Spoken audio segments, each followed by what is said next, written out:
Hey everybody, happy Tuesday and welcome to another TechstrongTV broadcast. I'm Charlene O'Hanlon. Today is March 22nd. We are marching through into spring, which is a good thing all the way around. We've got a great lineup on today's show, and we get things kicked off with a conversation between Alan and Brian Behlendorf, who is the general manager for OpenSSF.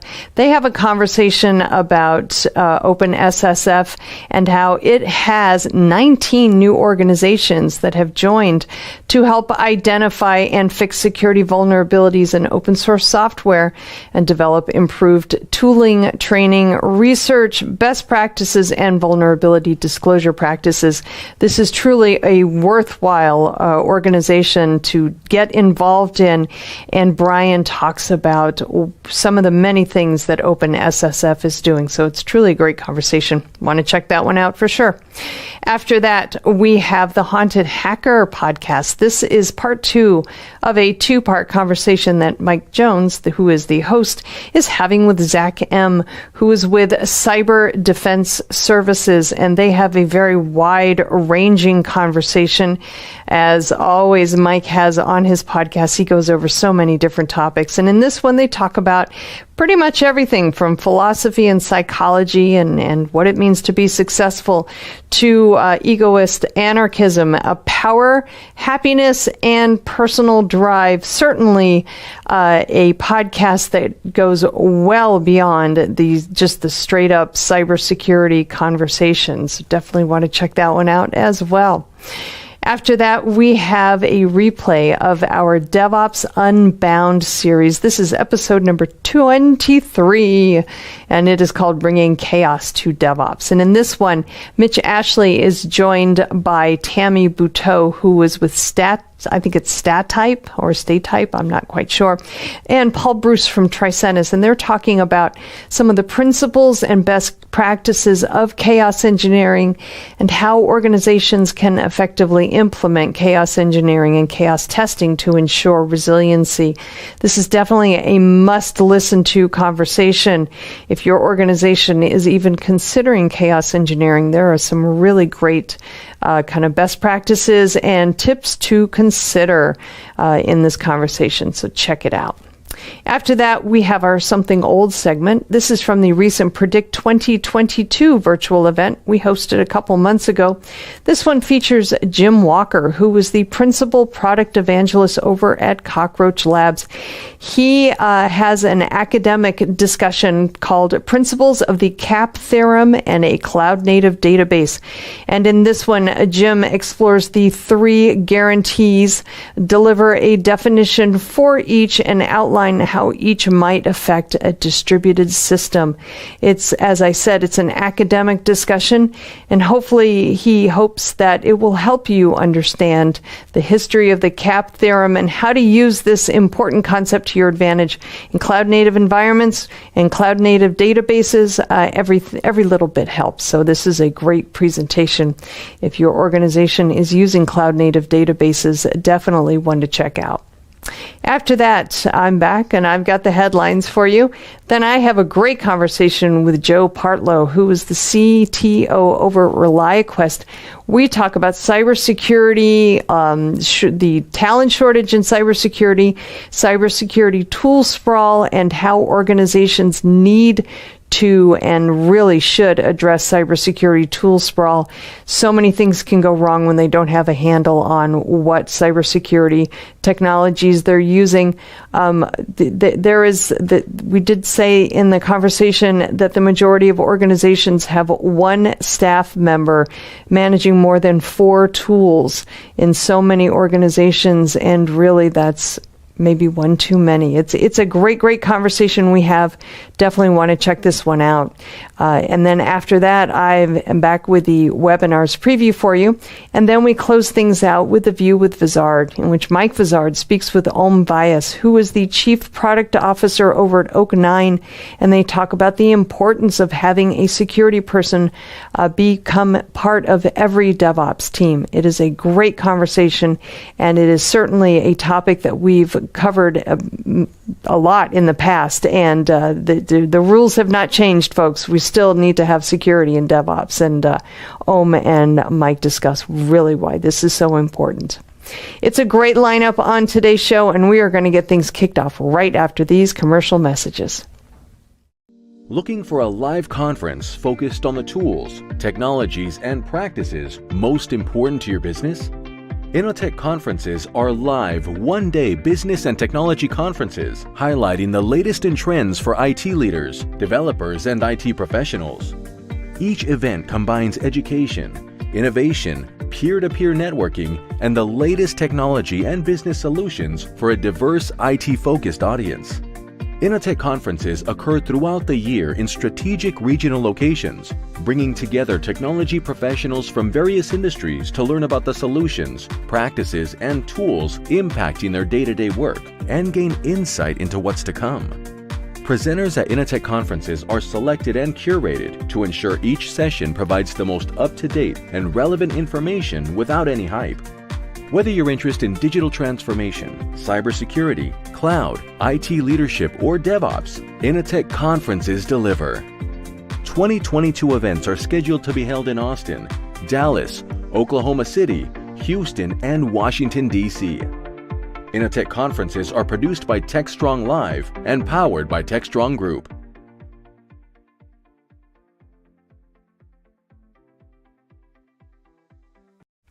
All right, we are back. Kicking off today's TechStrong TV broadcast, we have a conversation between Alan and Brian Behlendorf, who is the general manager over at OpenSSF.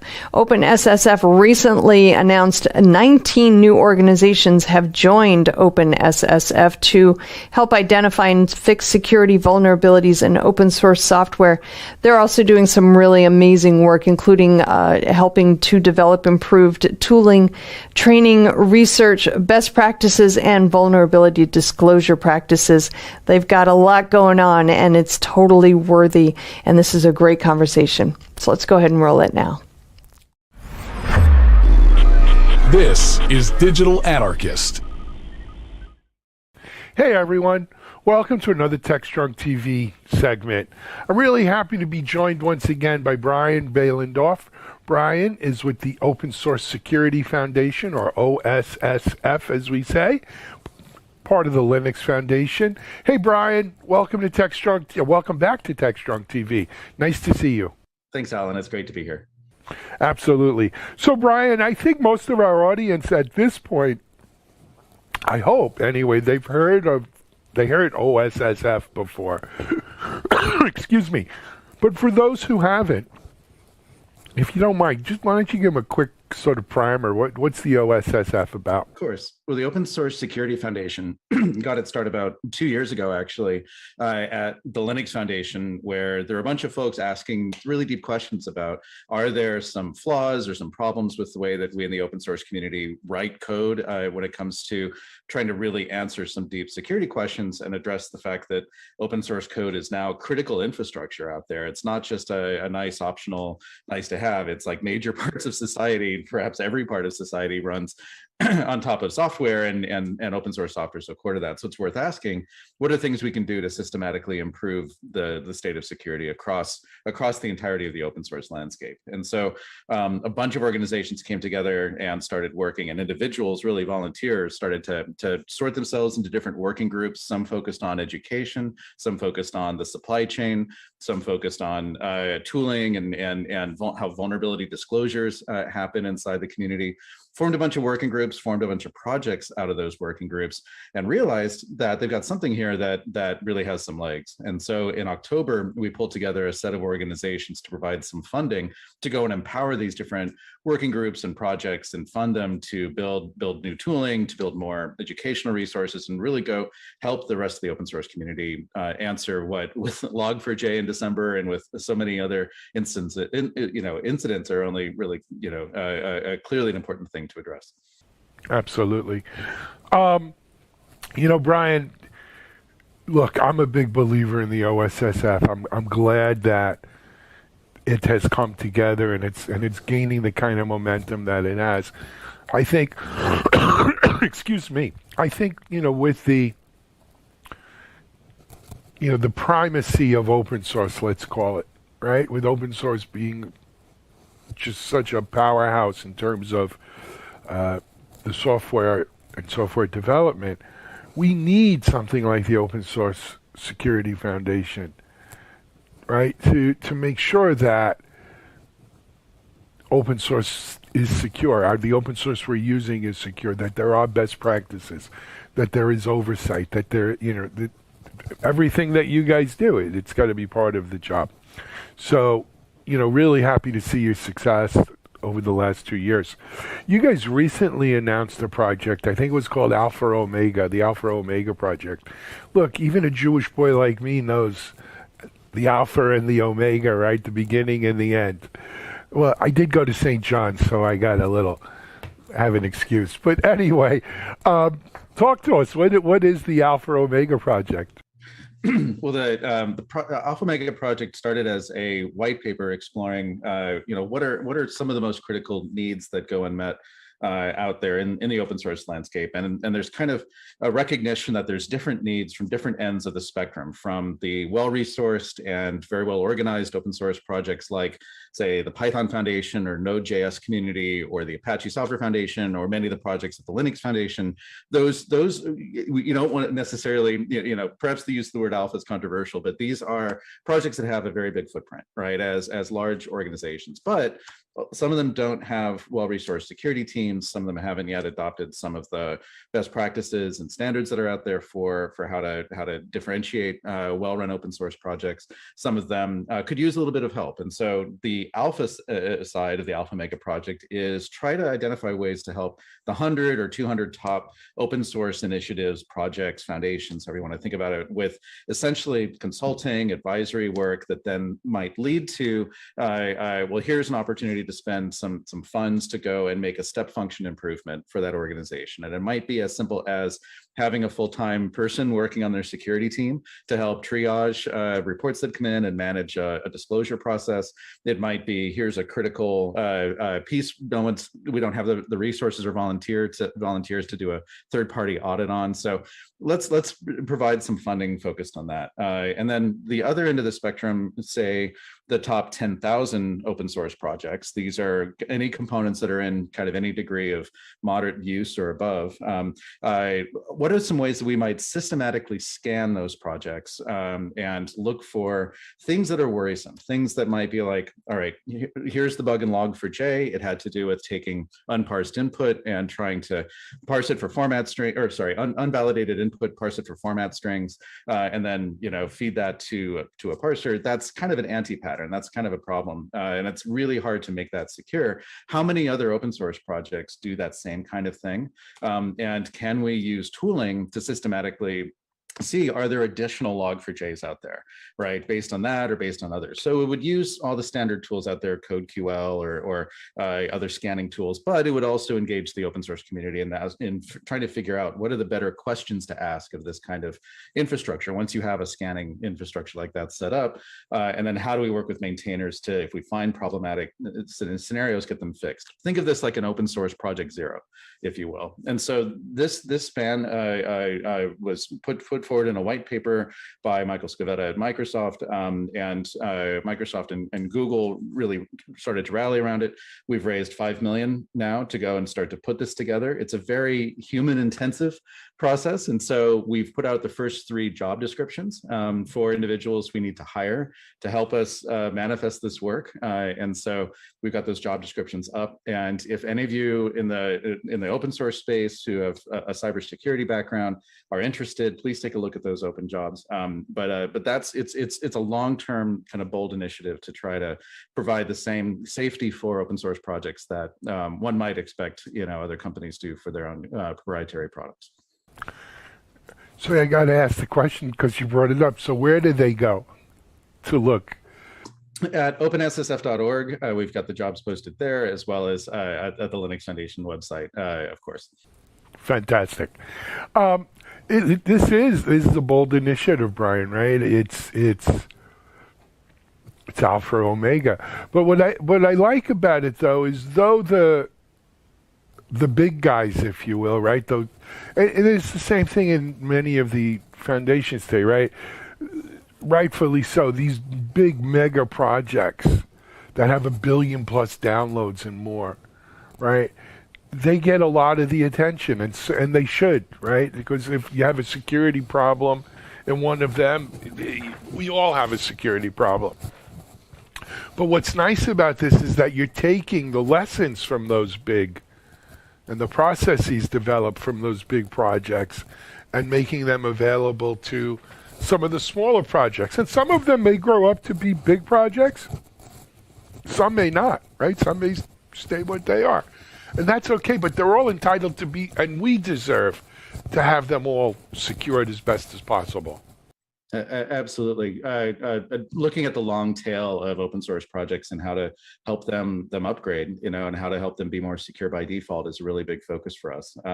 One of the illustrations of this is, so we funded some research with Harvard that came out 2 weeks ago called the Open Source Census. Actually, this is the second edition of that. So it's called the Census 2. That was published out there, and it gives a whole lot of basically top 50 lists of projects in the open source space that are deemed critical, actually, that and critical by different criteria, critical to based on usage that we get from data that comes from some of the SCA vendors out there to try to really understand what pieces depend upon what, because we want to find the next Log4j.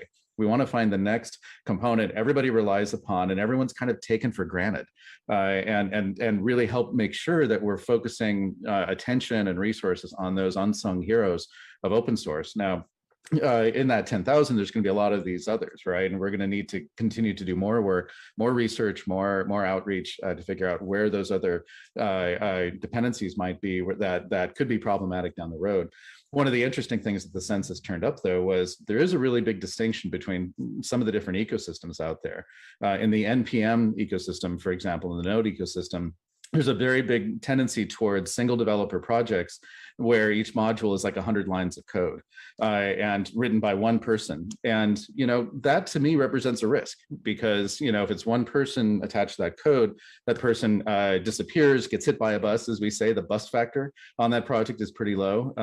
That could be a problem. So one thing we're trying to also ask is what are some other signals that we might use to try to determine when a critical project is at risk? What are ways that we could suggest they be helpful?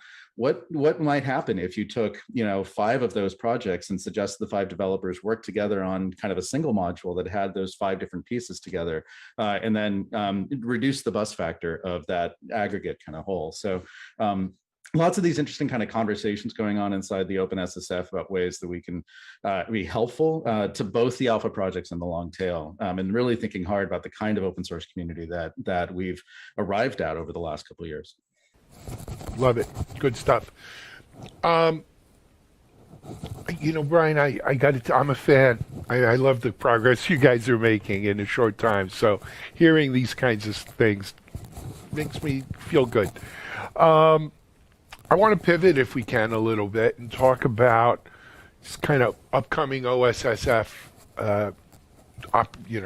opportunities or shows and so forth where you'll be at and events you're putting on. June's a big month. There's a big Linux Foundation event. What was it, June 20 to 22nd? Yeah, so the week of June 20 to 24th in Austin is basically framed by the Open Source Summit, which is the main Linux Foundation event for all of its different communities.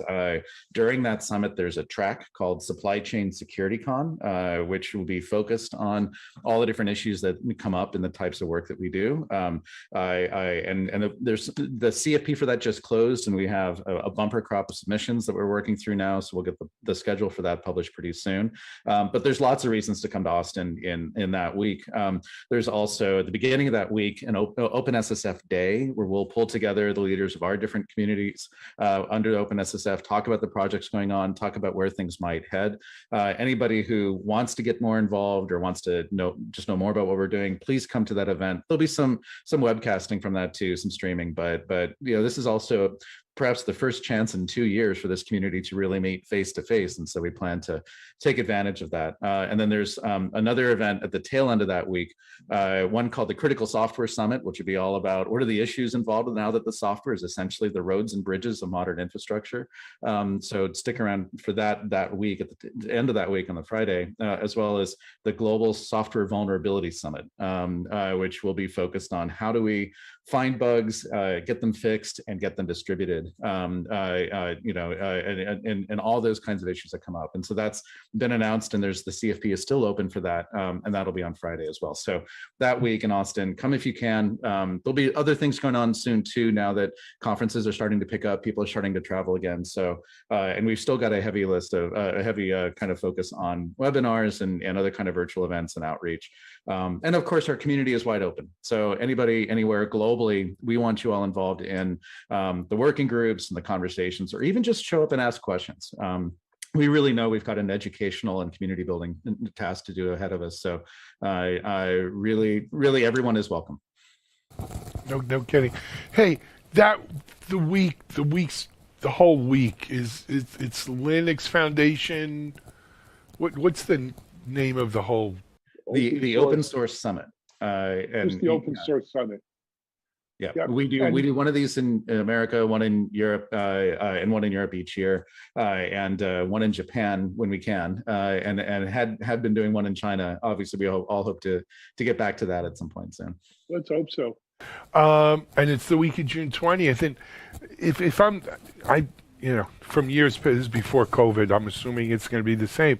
Is one ticket is for the whole week. You don't need to get a special thing for Open Source Security Day or Supply Chain Day, or There are some side events in this, but all those events I just mentioned are all one pass, one ticket to the whole thing.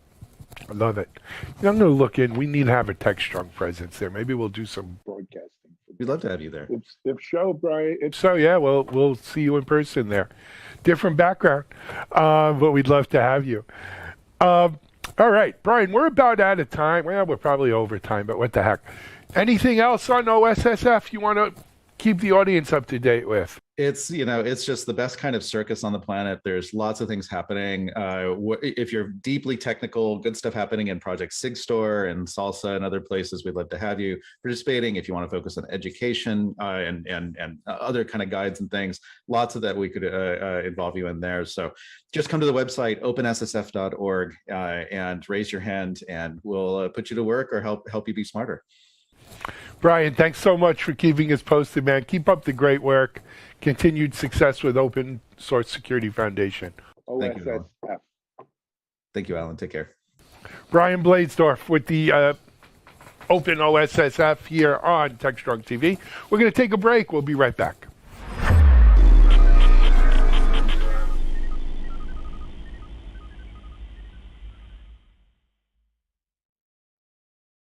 SecurityBoulevard.com is the leading resource for news, analysis, and education on challenges facing the cybersecurity industry. SecurityBoulevard.com covers all aspects of cybersecurity, including data security, DevSecOps, cloud security, application security, network security, security threats, and more. SecurityBoulevard.com has the largest selection of security content, featuring breaking news, blog posts, podcasts, and more. Visit www.securityboulevard.com to learn more. SecurityBoulevard.com, home of Security Bloggers Network. All right, next up we have the Haunted Hacker Podcast. And in this one, Mike Jones is continuing his conversation with Zach M. of Cyber Defense Services. And their conversation runs the gamut from philosophy and psychology to success, egoist and anarchism, power, happiness, and personal drive, all with a healthy dose of cybersecurity sprinkled in. So, great conversation as always. Let's roll it now.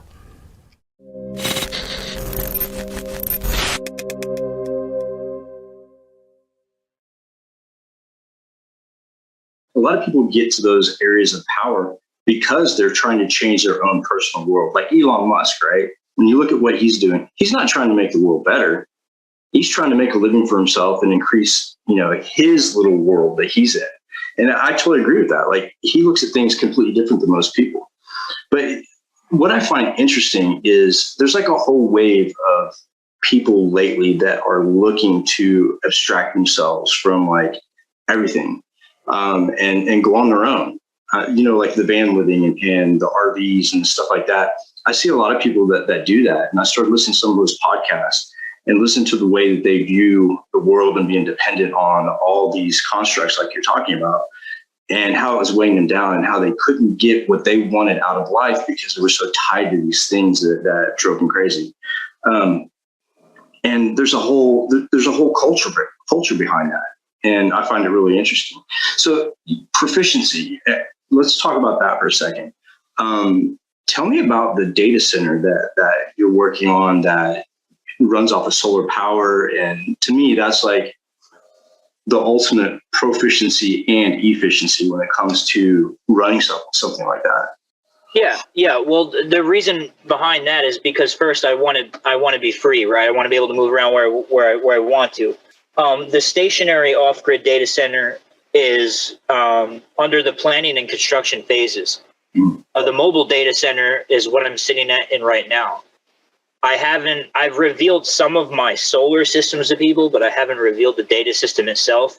I've been very careful because the last thing I want is some company to replicate my shit and then be like, we're the first ones that did this, when they're not, right? There's nobody in the world that has put an off-grid 5G cloud data center inside a van. I don't know anybody who has a SOC center and off-grid cloud computing system running inside a van off of solar energy. I don't know anybody that did that. So I'm very careful with that. But in terms of efficiency, I think the most efficient thing out of it is that I own my infrastructure. I run my company off of that, and also off-grid infrastructure that's at several, different properties I own in smaller, medium, large sizes that I plan on centralizing into a giant off-grid data center that's stationary on a vacant property somewhere in the United States. But in terms of efficiency, it's efficient because you're not using Google, Amazon, Microsoft's crap, right? It's yours. Another thing is that you're not paying the massive energy bill that it takes to run this stuff, which can be pretty extreme. If anybody wants to look up Google's power bill for their data centers, it's absolutely insane, right? And also, I just so happen to be born into a time where you could have servers and data centers built out of maker boards and all kinds of things that you could get your dirty little hands on. You could run Docker on an Android phone if you want to, with how efficient the processors have become now. And people don't realize this. And you could tether computers together and increase their computing power collectively. There's all kinds of ways to do this, but people don't traditionally embark on the path I'm engaging in accomplishing this because it's not traditional. It's not taught. They don't know it exists. They think that maybe it's not efficient. It's kind of like when Nate O'Reilly, one of my guys that you see me talk to all the time and hang out with on LinkedIn, he really got big into blowing up the Raspberry Pi and using it, as a hub for everything you want to, and demonstrating that you don't need thousands of dollars equipment to build yourself a lab. Expanding upon this further are people like Todd Byers, who's over in the Florida Panhandle creating off-grid mini data centers scattered throughout his property that run on solar energy. I'm just taking it to a whole new level, right? And it makes sense. If you're running your stuff off-grid and computing devices are so small and so powerful, why wouldn't you make the extra effort to do so that you don't have to worry about that extra expense, which is massive? And then it frees me to do whatever I want. Like, it's my infrastructure. You don't tell me what kind of experiments I could run or do or not do with it. You don't tell me what I can and cannot do, period. It's mine. I own it. I made it, right? So in terms of efficiency, I guess that's efficient. And I could You could literally do whatever you want with Docker and Kubernetes. Like, the world is yours. If you know how to use Docker and Kubernetes, like, there's 1,000 native. The world of native Docker containers is insane. There's something for every application. It's a world of dreams for people that know how to use it. So that's why. I mean, it would go without saying that'd be the most logical move, right? You know? Yeah, one of the things that really got me excited was when they came out with the Raspberry Pi. And I remember the first Raspberry Pi kind of distributed computing model that I built, and learning just, how much power is that little tiny board. I actually have one running right now that controls my 3D printer. It does everything. I literally don't have to do anything but upload a file and it's done. Exactly. So there's so many things you can do with it as well. Like, you can build your own cell phone with it. You can build a ham radio. You can build an FAA monitoring station. There's so many things. And I think that whole maker culture kind of goes back to where we started. When you had the USB dead drops, you had Pirate Box radio and NAS for Pirate Box. There's so much, I think, that's spun out of that.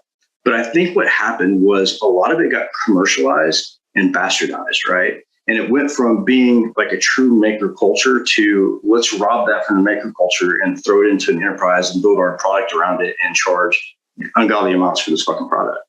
But there's a lot of people like you out there, and there's a lot of makers that are really making innovation. I just hate to see it when they sell out and they end up selling everything they build over to a corporation, and then the corporation just runs it in the ground. I like to see the independent culture and the maker culture and the hacker culture thrive. And I think that's been a hindrance, man, because as a former hacker, it's like, well, as a current hacker too, the government likes to get involved with everything that you do, right? And God forbid you speak out about the government. I ended up on lists and had money taken away and kept me from doing certain things in life. And that's where it kind of pisses me off, because all a lot of people want to do is live their life, invent shit, learn things, and build their empire based on their knowledge and their experiments, right?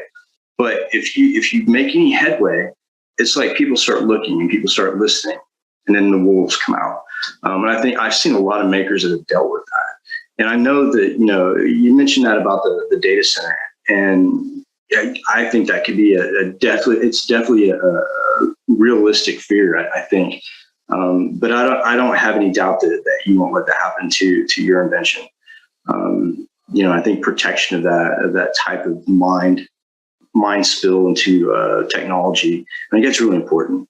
And I hate when you join a company and you have to sign this form that says anything I invent, doesn't matter if it's at work or at home, while I'm employed by you, that becomes your intellectual property.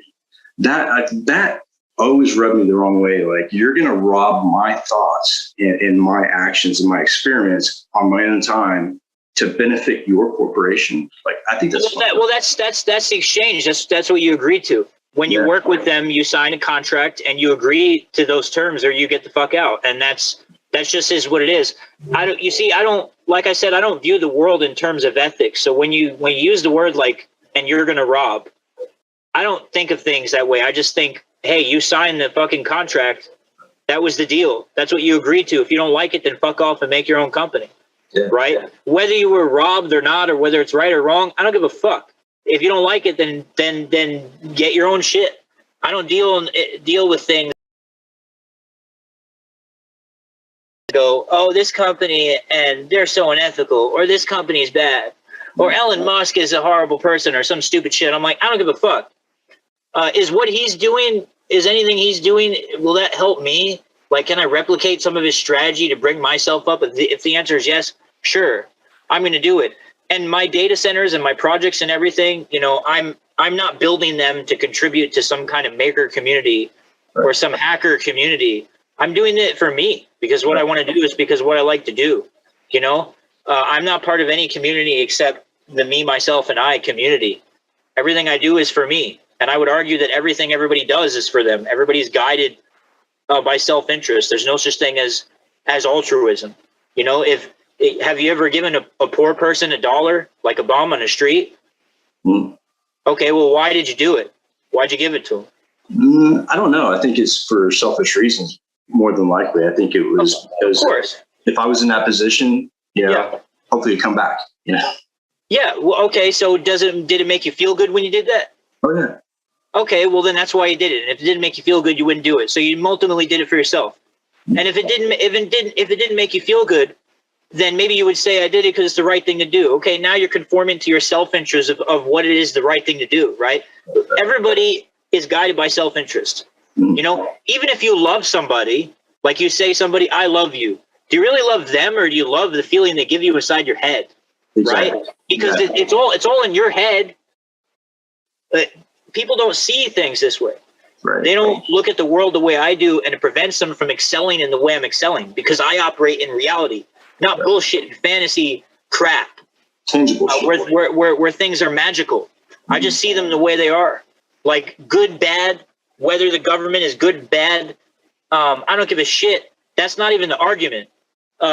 It's just that, hey, the government has a massive amount of power, and if I fuck with them, they're going to smush me into the ground. So I better not fuck with them and just kind of be like, okay, you guys have your fun. I'm going to do my own thing. Like, see ya. That solves the problem for me. And that's how I deal with power. You have to be aware who has power, who doesn't, who has more power than you, who has less power than you. People who have less power than me, I don't look at them and go, oh, cool, let's take advantage of them. I just be on my merry way. Right? But then people who have more power than me, I go, oh, okay, yeah, let's avoid that shit. Let's avoid that shit at all costs and figure out a way to operate to where I'm not pissing them off so they don't come and fuck me. Right? Like, why would I go fuck with the government on purpose? Right. When it's kind of like if 10 police hovered around your ass, right? And they were fucking with you and shit. You're not going to win that fight. No, no matter what you do, because they will accelerate force into the point that you're dead, right? So the way I would deal with that situation is I would be like, okay, cool. What do we need to do here? Because I know that it is not in my favor. Right. And that's how I operate at a very self-aware level, to where I'm not picking battles that I can't win. I'm strategically moving and navigating myself through the playing field in a way that benefits me, but also doesn't fuck myself. And I think that's where a lot of people go wrong. And I seen this happen a lot when I was in the world of street activism. I was just about to ask, how did you deal with that mindset while being involved in street activism? Oh, the mindset I have now? Yeah. Well, the mindset I have now is way different from when I was younger and I was involved in street activism. When I was involved in street activism, I was a foolish idealist. You're running around in the streets as a kid thinking, we could change the world by holding up a bunch of signs on a street corner. Or if we yell as loud as we can, the people in power, they'll listen to us. We swear, it's stupid.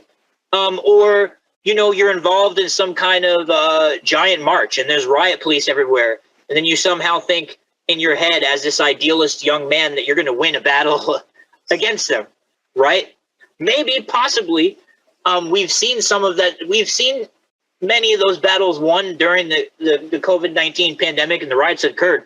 I seen people battling out with the police in the street and they were winning, but you're talking about a massive amount of people. But in the end, what did they win? Everything's back to normal, right? Yeah. So this is just the way I look at things. Like I said, I'm not an idealist. I'm an incredible, logical person. Yeah, a very real person. And I know that I can't control the world, and I can't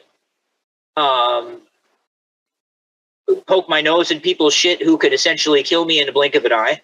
Right. That'd be dumb, just stupid to do. Why would I do that? And I just want to kind of live my life and be free.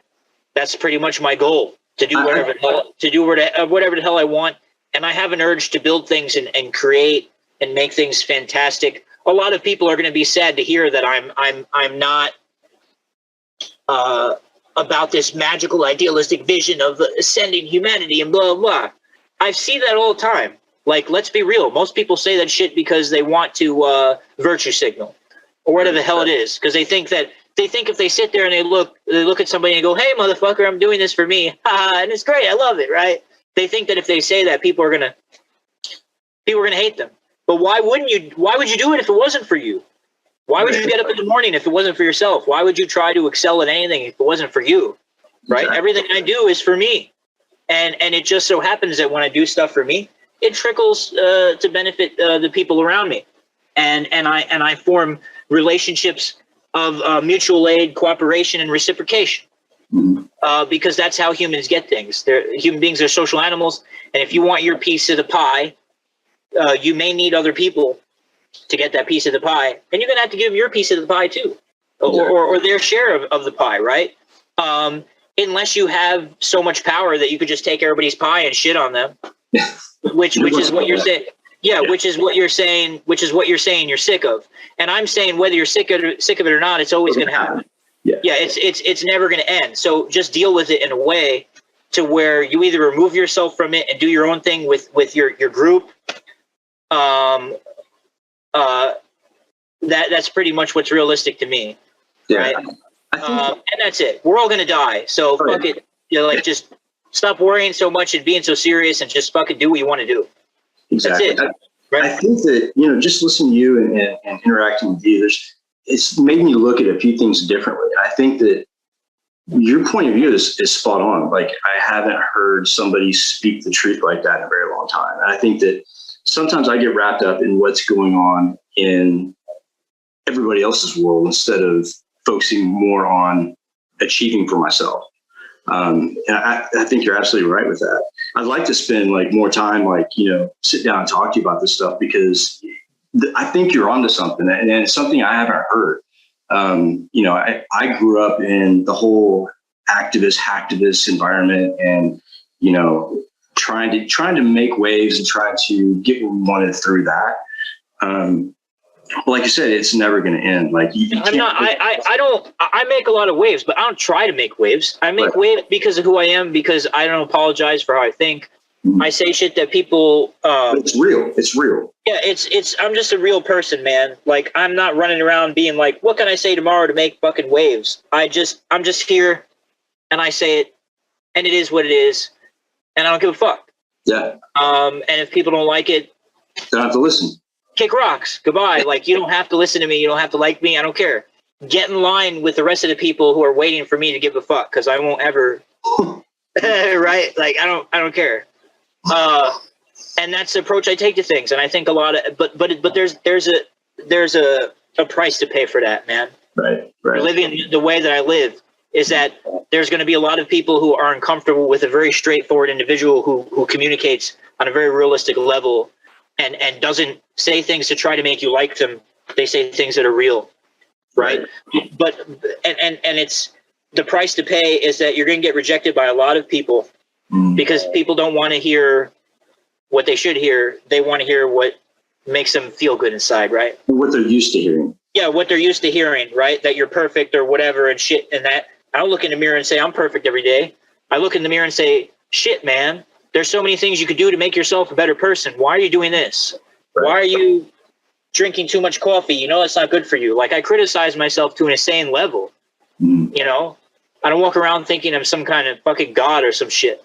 And people need to hear that. And I'm surrounded by people, my closest friends, who will look me in the face and say, Zach, you know what, the shit you're doing, man, it's robbing you of your efficiency. You need to stop this shit. I have friends that are willing to tell me the hard truths to my face. And those are the people that you should keep around you, right? Not individuals that make you feel good all the time. Because success and growth isn't comfortable. It requires you to look in the mirror and beat yourself up a little bit. Yeah. Right? I think everybody needs to. What'd you say? I think everybody needs that. No, they do. And if there's one thing that people need to understand is that I'm not a nice guy, right? If I'm being nice, it's because I'm being nice to you. But I wouldn't consider myself a nice guy because I'm not running around saying and doing things with the thought, how can I make this person feel good? Right. I say and do things as they are, and if people don't want to hear them, well, they're at a loss. Because the things I have to say to people are things that if they're held onto and grabbed onto, they could bring themselves to a level of efficiency that they would not think before was possible. And that's essentially what I've done to myself. I've thrown myself down the deepest, darkest hole, the endless pit of nothingness. And from that, I realized that nothing matters. And the world is what I make it. And it's up to me and nobody else. And that's where all my energy comes from. Yeah. And then plus, of course, I'm really pissed off, like you, about how things are unfair.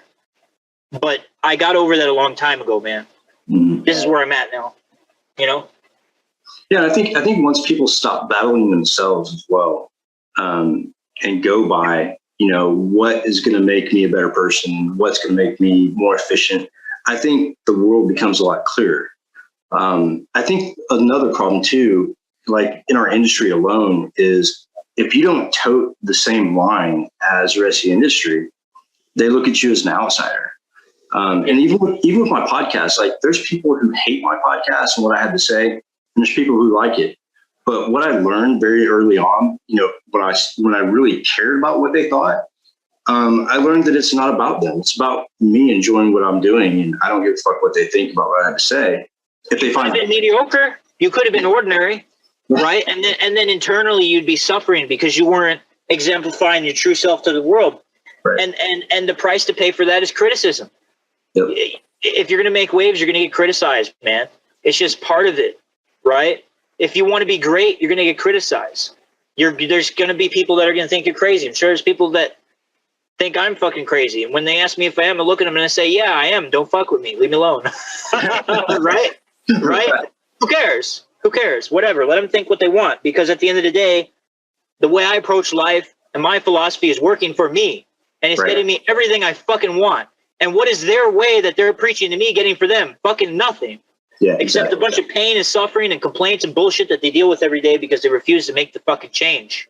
Yep. Okay? And that's what it is. It's, I don't give a shit about whether you're depressed or not. I don't care about your mental state. I don't care about your breakup or whatever the fuck it is, or the fact that you were born without the tools or without this and that. It doesn't matter. No. Because it's still up to you, man. Like, that's it. It's do or die. That's the situation we live in. I'm not supporting that. I'm just saying that's what it is. Right. I didn't make it that way.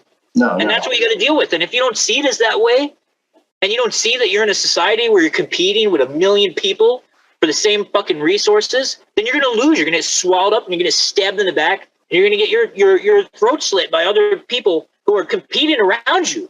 Right? So you have to just become internally and externally hard as fuck and skilled as hell and bring yourself to the roof. Just forget about what everybody else is doing, right? So and living off grid means that you can take care of yourself, and if you lose your job or whatever, or you know, you're still good. Yeah. Right? And I found that through hustling and contracting and by doing other things in cybersecurity, I can make more money than a year than most people at the tip of their career in cybersecurity. And not have to spend half of it too. Huh? And not have to spend half of it too. Yes, exactly. And not have to spend half of it too. Yeah. And not have to be a slave to some corporation 24 hours a day to make $200,000 a year. You can easily make $200,000 a year by flipping some crack houses. Right? If you learn how to do drywall, do electric, do plumbing, and all the shit you need to do, but people don't want to learn that, right? So it's all up to you, man. Most people want to be spoon-fed everything too, and they do. Yeah, they do. And I don't feed people shit. I throw it at them, and I say, "Here, catch. Oh, the ball's too heavy. I guess you should get more stronger and skilled." Oh man, what a shame! I told you. Oh no, please stop. Oh. Okay, well, I guess you don't got what it takes then. I mean, a lot of people come to my company like, what kind of positions do you have in your company? When can I start? I go, no, it doesn't work like that. You have to prove that you're worthy of fucking working here. If you don't have the skills, then you can't roll with us. Right? Because if people are getting dropped into contracts and shit, and that's another thing about cybersecurity, is that there is no entry level cybersecurity, right? These companies are relying on you to protect millions of dollars, billions of dollars in assets. You think that they're gonna send an entry level dude that doesn't know shit in there? Are you kidding me? Another thing that people don't realize is, why would it make sense for any company to spend $20,000 on training you before you could earn them a fucking dollar? They don't have time for that shit. This is how it works. Why are recruiters ghosting you? Recruiters are ghosting you is because you don't have skills worth a shit. That's why they're ghosting you. Because recruiters are headhunters, aka headhunters who make money off your head. If your head isn't worth shit, they're going to ghost you because they're going to people that are worth more money than you are. Right? They're buying and selling people. That's what they do. That's what recruiters do. Oh, the recruiter hurt my feelings. They shouldn't do that. Shut up. The recruiter is trying to make money. Are you serious? Are you delusional? These businesses are trying to make money, and you want them to waste all their money on training you? You know, that's great. Maybe it should be that way. Maybe that would be... It doesn't matter what you think it should be. It's what it is and approaching it as it fucking is. And that's a fucking problem that people have. Like, it just... Like people, I feel like they just need a shit smacked out of them. Like, wake up, dude. Get out of the delusion. Like, doesn't matter what you think it should be. Here's what it is. Fucking deal with it or get fucked. That's your choice. And that's it. People are, when people listen to this, I hope they wake the fuck up. Because if they don't, then they're going to find themselves down the line 80 years old wondering, where the fuck did my life go? Right? That's not going to be me. That ain't going to be me. That's for fucking sure. I'm pretty sure about that. And no, it's not. Just from the things you said, like I've looked at things that I thought were important, and the way I looked at business and life in general. Just listening to you talk, I'm like, that makes a lot of fucking sense. Like, you know, maybe I should change the way I do things. And I hope that's what this does. I hope when this gets published that people listen to it and go, you know, maybe I ought to see things from that point of view. You know, not be so fucking closed-minded. Yeah, sure. It's not even about being closed-minded. It's just about being realistic. It's like, okay, cool. I don't like capitalism. A lot of people don't like capitalism. But guess what? Doesn't fucking matter because you're in it. And unless you do it, you get fucked. Yep. Have fun working at McDonald's the rest of your life. Don't want to learn how to create wealth. Don't want to learn how capitalism works. Have fun getting fucked and being poor forever. It's just is what it is. I don't look at things and be like, oh, that's bad. I don't want to engage in it. Let's suffer and be poor the rest of my fucking life because I didn't want to learn how to trade stocks or learn how to do real estate because real estate is unethical. It's like, yeah, great. Wonderful. Right? I don't want to live in a fucking trailer the rest of my life. That was my attitude. You know, when that was my life. Like, whatever. Like, what do you want me to do? Refrain from participating in society that I have to? And these are the conditions. These are the conditions that you're in. Stop with the self-righteous. The world owes me something. Right. Yeah. The world owes me something idea. Yeah. The world doesn't owe you shit. Nobody owes you fucking anything. No. That's not me saying that you shouldn't be kind to people who need your help. Right. I'm all for that. I'm just saying that in reality, like, nobody needs to help you and the world isn't going to somehow come and save you. You're responsible for you. Yeah. Okay? That's what self-sufficiency, autonomy, freedom is. Responsibility for oneself. Right? And being responsible for oneself is a huge responsibility, especially when you grow up thinking that you live in a society that is responsible and caretaking of its members. Sure, it is. And it's going to do the right thing for everybody. Everybody thinks that. Like, the world owes them something. They're going to take care of you. There's government assistance that will make sure that you have what you need. They don't give a shit. Like, you've got to be responsible for yourself. And my grandfather told me one time, and it really made an impact on me, is we were at my great-grandma's funeral. And he said, death is a part of life. And he said, you come in this world alone, and you go out of this world alone. Yeah, I never heard of anybody I never heard of a two-person coffin. Right. I mean, if there is one, you're still going out dead anyway without them. Like, you know, so I think that people are unwilling to think about this shit. Right. Like, you are going to fucking die. You're going to die. You're going to die. Hello, you're going to fucking die. And I've seen a lot of people die. Mm-hmm. My parents are dead. Most of the people in my family are fucking dead. And the only thing I've seen on their faces is the face of regret for all the shit that they didn't fucking do. Right. Because they spent their whole lives being slaves to other fucking people and their wants and their needs and what other people in society think they should fucking do. Right. And they never lived out their lives as their true self and did what they want. Right? And that's it, dude. You know, that's all there is to say. Yeah. Hate to burst people's bubble, but I don't give a shit. Maybe you need your bubble burst. Right? Exactly. And I would encourage people not to, like, how should I say, like, group me into some kind of political something or wherever the fuck it is. Right. Because I see that as a social construct too. Right. The only thing that's real to me is me, my individual self, this reality. And survival. Yeah, and I'm trying to achieve a level above survival, so I can live the experience. I don't want to just survive. I want to experience, right? That's why I want to do all this shit. I want to escape the madness. I totally get it, man. And I have to tell you, thank you for sharing your philosophy on life. Yeah, sure. I think if anybody looks at it and really pays attention and does some like self-checking, I think that they'll find the same thing that I'm finding, is that I can do things differently. And I think that how I thought I was so individual and how I thought I was so self-sufficient really was not the case. And I think looking at it from your point of view and some of the things I've taken from the conversation, I think there's a lot of work that I could do. I hope everybody looks at it that way. I hope everybody gets the idea that, hey, this is real. This is not sugar-coated bullshit. This is the way things should be. This is the way you should look at life. But yeah, I totally appreciate it, man. I would love to spend time with you, and I hope you're documenting this whole process that you've gone through in your life, because I think it'd be like super valuable for other people as well. Like I know you do it for your own reasons, but I'm just fascinated just hearing you talk and listen to the way that your mind works. I find it completely fascinating. And it's been an honor. I don't think anybody really cares, man. Honestly. Yeah. Like, who gives a fuck what I'm doing? Except me, really. There's nobody that really gives a fuck about you more than you. Yeah. And that's for everybody out there. No one's going to ever care about you more than you do. True. Once you realize that, that's when things really change. And things become dire.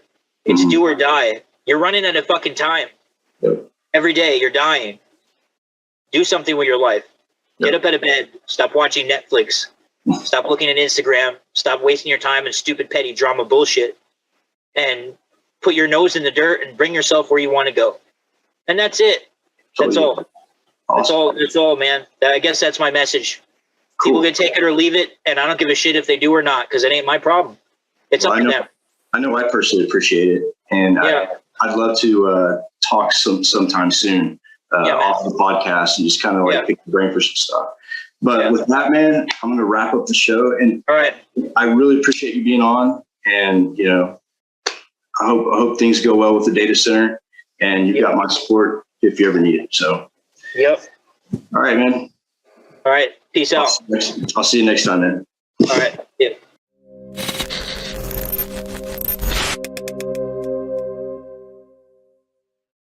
Looking for a live conference focused on the tools, technologies, and practices most important to your business? Innotech conferences are live one-day business and technology conferences highlighting the latest in trends for IT leaders, developers, and IT professionals. Each event combines education, innovation, peer-to-peer networking, and the latest technology and business solutions for a diverse IT-focused audience. Innotech conferences occur throughout the year in strategic regional locations, bringing together technology professionals from various industries to learn about the solutions, practices, and tools impacting their day-to-day work and gain insight into what's to come.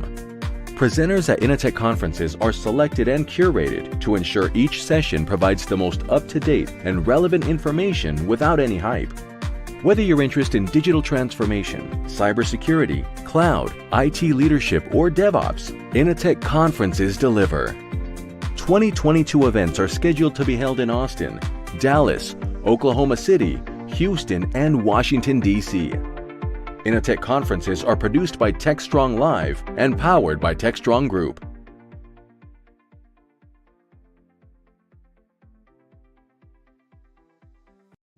All right, we're back, everybody. Next up, we've got DevOps Unbound. This is a replay of episode number 23, which is called Bringing Chaos to DevOps. And in this one, Mitch Ashley, the host, is joined by Tammy Buteau of StatType and Paul Bruce of Tricentis. And they're going to be talking about the principles and best practices of chaos engineering and how to effectively implement chaos testing to ensure resiliency. Definitely a must listen to conversation if your organization is considering chaos engineering or already doing it and they want to learn more about it. Definitely want to check this one out. So let's roll it now.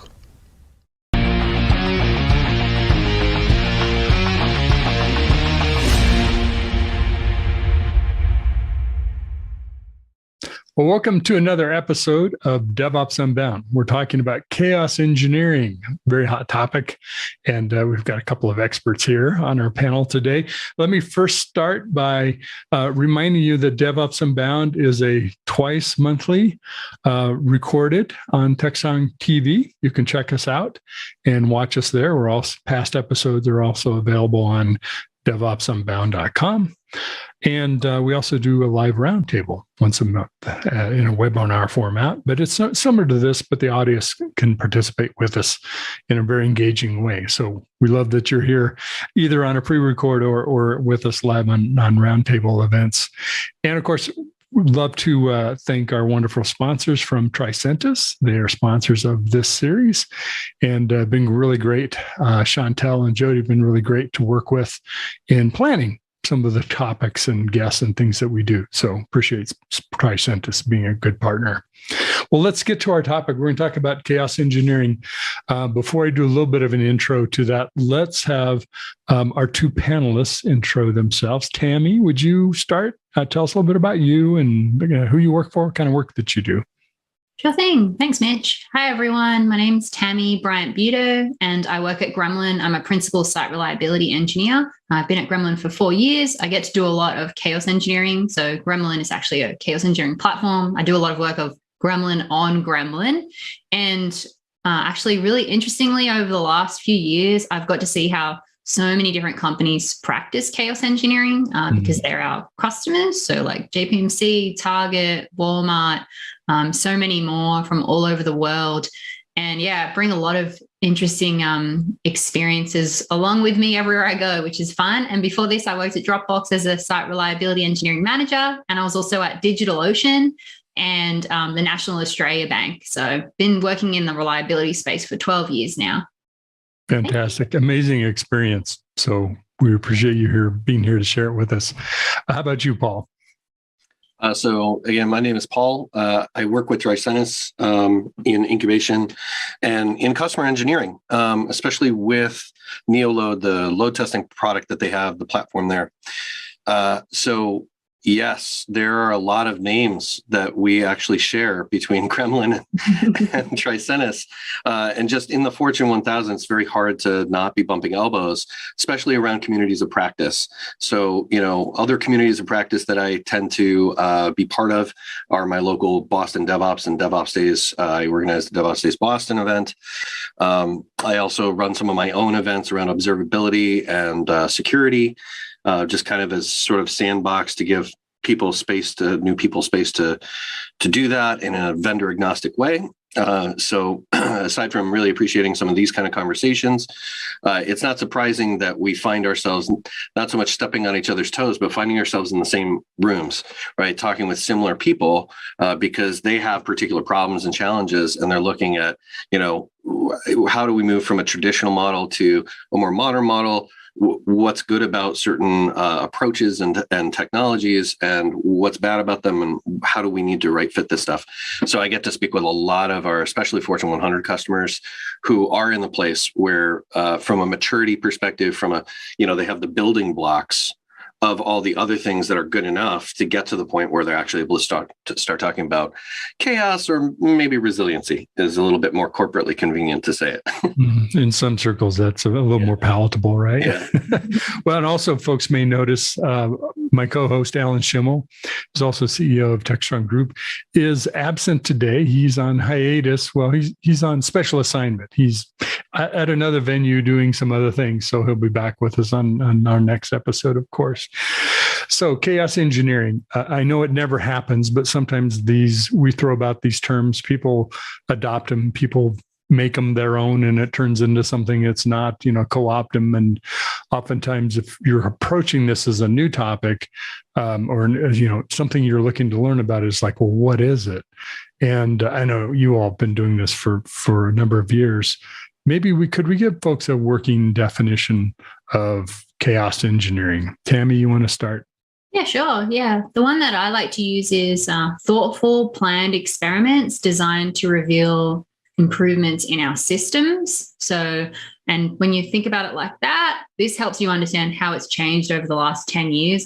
Chaos Monkey was created 10 years ago now, and that was more about like randomly shutting down EC2 instances, like very narrow, small view of chaos engineering. It's grown so much over the last 10 years. So I like that thoughtful, planned experiments where we're looking to make improvements. Yeah, that I can't do much better on that, other than to add to the at the end of that statement was systems. And systems, as a DevOps nerd, right? Systems are the multi-body problem, which is the people, process, and technology. So, we oftentimes think that chaos engineering is all about our systems and the resiliency of our systems, but it has a lot to do as well with proactively understanding how to prevent, or how to flesh out a plan. This idea that you had in your mind about how you would respond to certain things.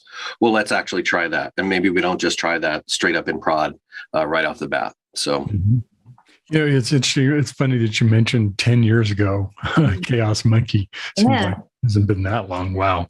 But that sort of started the conversation and us thinking about it. It's this chaotic, send something out there that's going to randomly try to break things before they break and find where those flaws are. And while that's an element of it, your definition, Tammy, also puts more of an SRE engineering mindset to this too, right? We need to be able to measure and find out where we have the flaws, because just because something breaks doesn't mean that's where the break fix needs to happen. I'm curious, and also, why does this overlap so much with SRE? You could argue it overlaps or intersects, works closely with observability, some of the testing work that you do. There's a lot of things that kind of live in this space together. How would you make sense of that? How do you fit that together for people? Paul, why don't you go? Well, I think some sense of, in the old days, right? Mm-hmm. It used to be there were different people for different reasons, and there was a process, and it took a long time. And in many ways, that was because there were a lot of things that are kind of batching up. 15 years ago, continuous motions were not the primary default. And so there were large, big batches. Now we're in a lot of small, and especially with distributed systems, right? Especially with distributed architecture, fantastic. We solved for a problem, which is how do we be able to update these things independently? But as it turns out, they're not really independent, especially when you ship them up to a cloud. Now, all of a sudden, you introduce network latencies that you didn't expect. When you change architectures from sort of synchronous to asynchronous, right? That really changed the equation of what you need to ask. So what we find is that it's not good enough to be in a silo. It's not good enough to have siloed knowledge in the organization. It's not just enough to, let's say, run a performance test and barf somebody a report that has nothing to do with what was the impact to the server's services, right? And also, even on a perfect day, if that happens, we're still only testing a certain amount of the distributed happy path, as I would call it. Where resiliency engineering comes into play is when we start to say there needs to be a way to not inject faults, but to Tammy's point, to be able to hypothesize what happens if and when.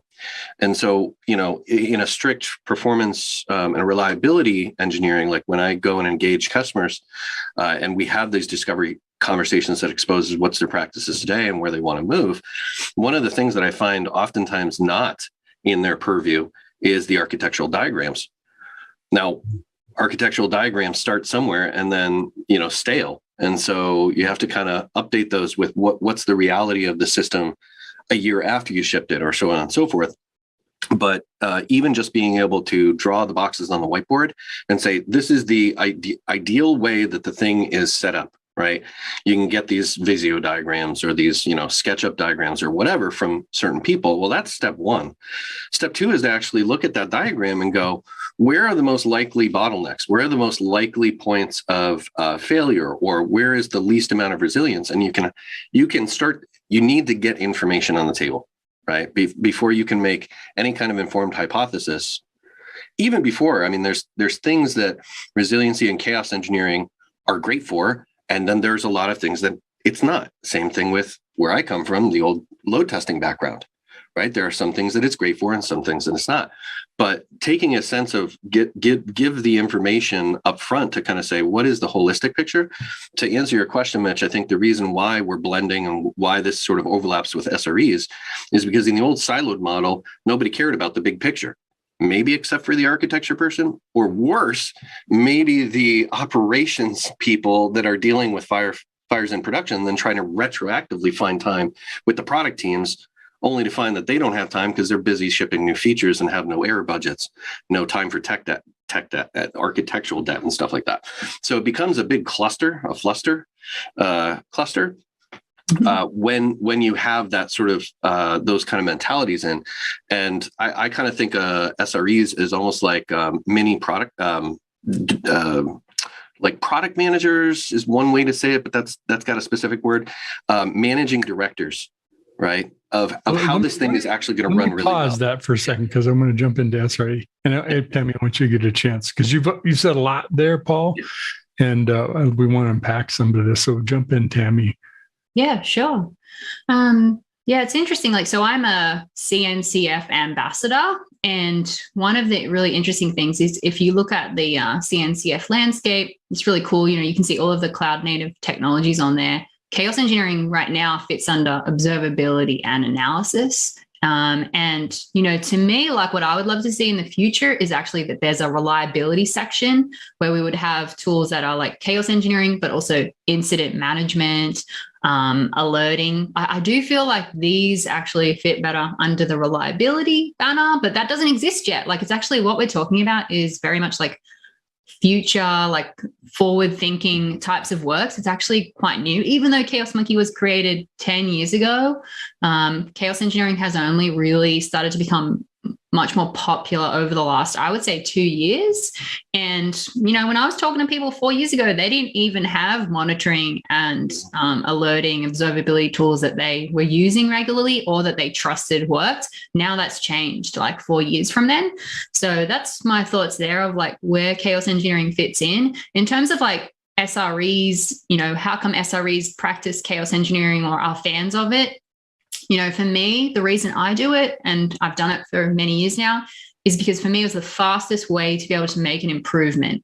And that's what you're always trying to do as an SRE, because you're so busy, with all of the other work that you have to do. You're on call. Maybe you're getting paged a lot when you first join a team. You're helping give advice to teams about what best practices are for how to set up everything that they're doing. You're doing automation work. So whenever you can find a way to make an improvement, to move the needle that you can actually measure and show everyone, hey, we did this failure injection work, we ran all these experiments, and one of my big wins was I got a 10x reduction in incidents within 3 months because of practicing chaos engineering, identifying what we needed to fix, and then just getting those things fixed. Even if it's a temporary fix until we can do the permanent fix, at least we're not getting paged constantly. So that's why I think SREs love chaos engineering. But then the other thing I would mention is that over the years, it's kind of changed who is practicing chaos engineering. So I would say 4 years ago, it was definitely pretty much all SREs that I talked to that were doing chaos engineering. And they either were doing it as part of their role within the SRE team, or they'd actually created another team called the chaos engineering team. And it was SREs doing chaos engineering as a full-time job. And that's all they did. And now, though, what I see is we still have lots of SREs doing chaos engineering even more than before. There's those dedicated chaos engineering teams, but there's also QA teams that are practicing chaos engineering. That's really popular now, and performance engineering teams. And I'm actually seeing product managers say, we want to do chaos engineering for our products that we're launching. So yeah, it's like expanded, which is exciting. It really is interesting. And it's a topic that's been coming up, I don't know, the last couple of months, because observability is so much in front of everybody. Chaos engineering, all these SRE, all these topics is, I was thinking about Chaos Monkey, and you're mentioning that. That was really just a representation of the world we're now living in, and not Chaos Monkey itself, but everything is changing all the time.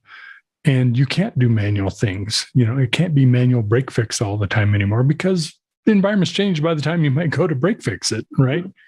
And so using automated tools and engineering approaches both elevates the operational role to be more than, up, down kind of monitoring kind of things, and really getting into how do we help improve the reliability of our systems. Do you think our organizations really adopting more of a seriousness around operations and what this means because of observability and chaos engineering? Is that really happening out there in the real world, as opposed to here in video land where we like to talk about this stuff? Yes, absolutely. Absolutely. So one of the shared customers that Gremlin and Tricentis have, I shouldn't probably name them, but they're well in the Fortune 50, and they are in the large healthcare and insurance provisioning vertical. And their team of performance and reliability people have been around. They know how to use their tools. They push forward in terms of how do we automate some of this stuff. There's a lot of appetite and interest of, the 500 plus teams of product teams that they actually serve, to move away from the sort of center of excellence, attitude, or, the pool of knowledge only over here, to start building those into automated processes. So I was working with them about 4 months ago to make sure that there are proper sanity checks in terms of performance before they actually move on to a big test? Okay, well, a big test, but also moving on in those big tests and done in a frequent basis is the Gremlin, the chaos injection that allows them to actually prove that just because a couple of servers go down, and this is interesting, it's not just about scale. It's not just about the infrastructure, right? Maybe at the beginning, Chaos Monkey and those tools were all about just testing and proving that infrastructure could come back reliably. But what they actually do, and a lot of our customers actually do this with Neoload, is not just, it's not just about putting pressure on your systems.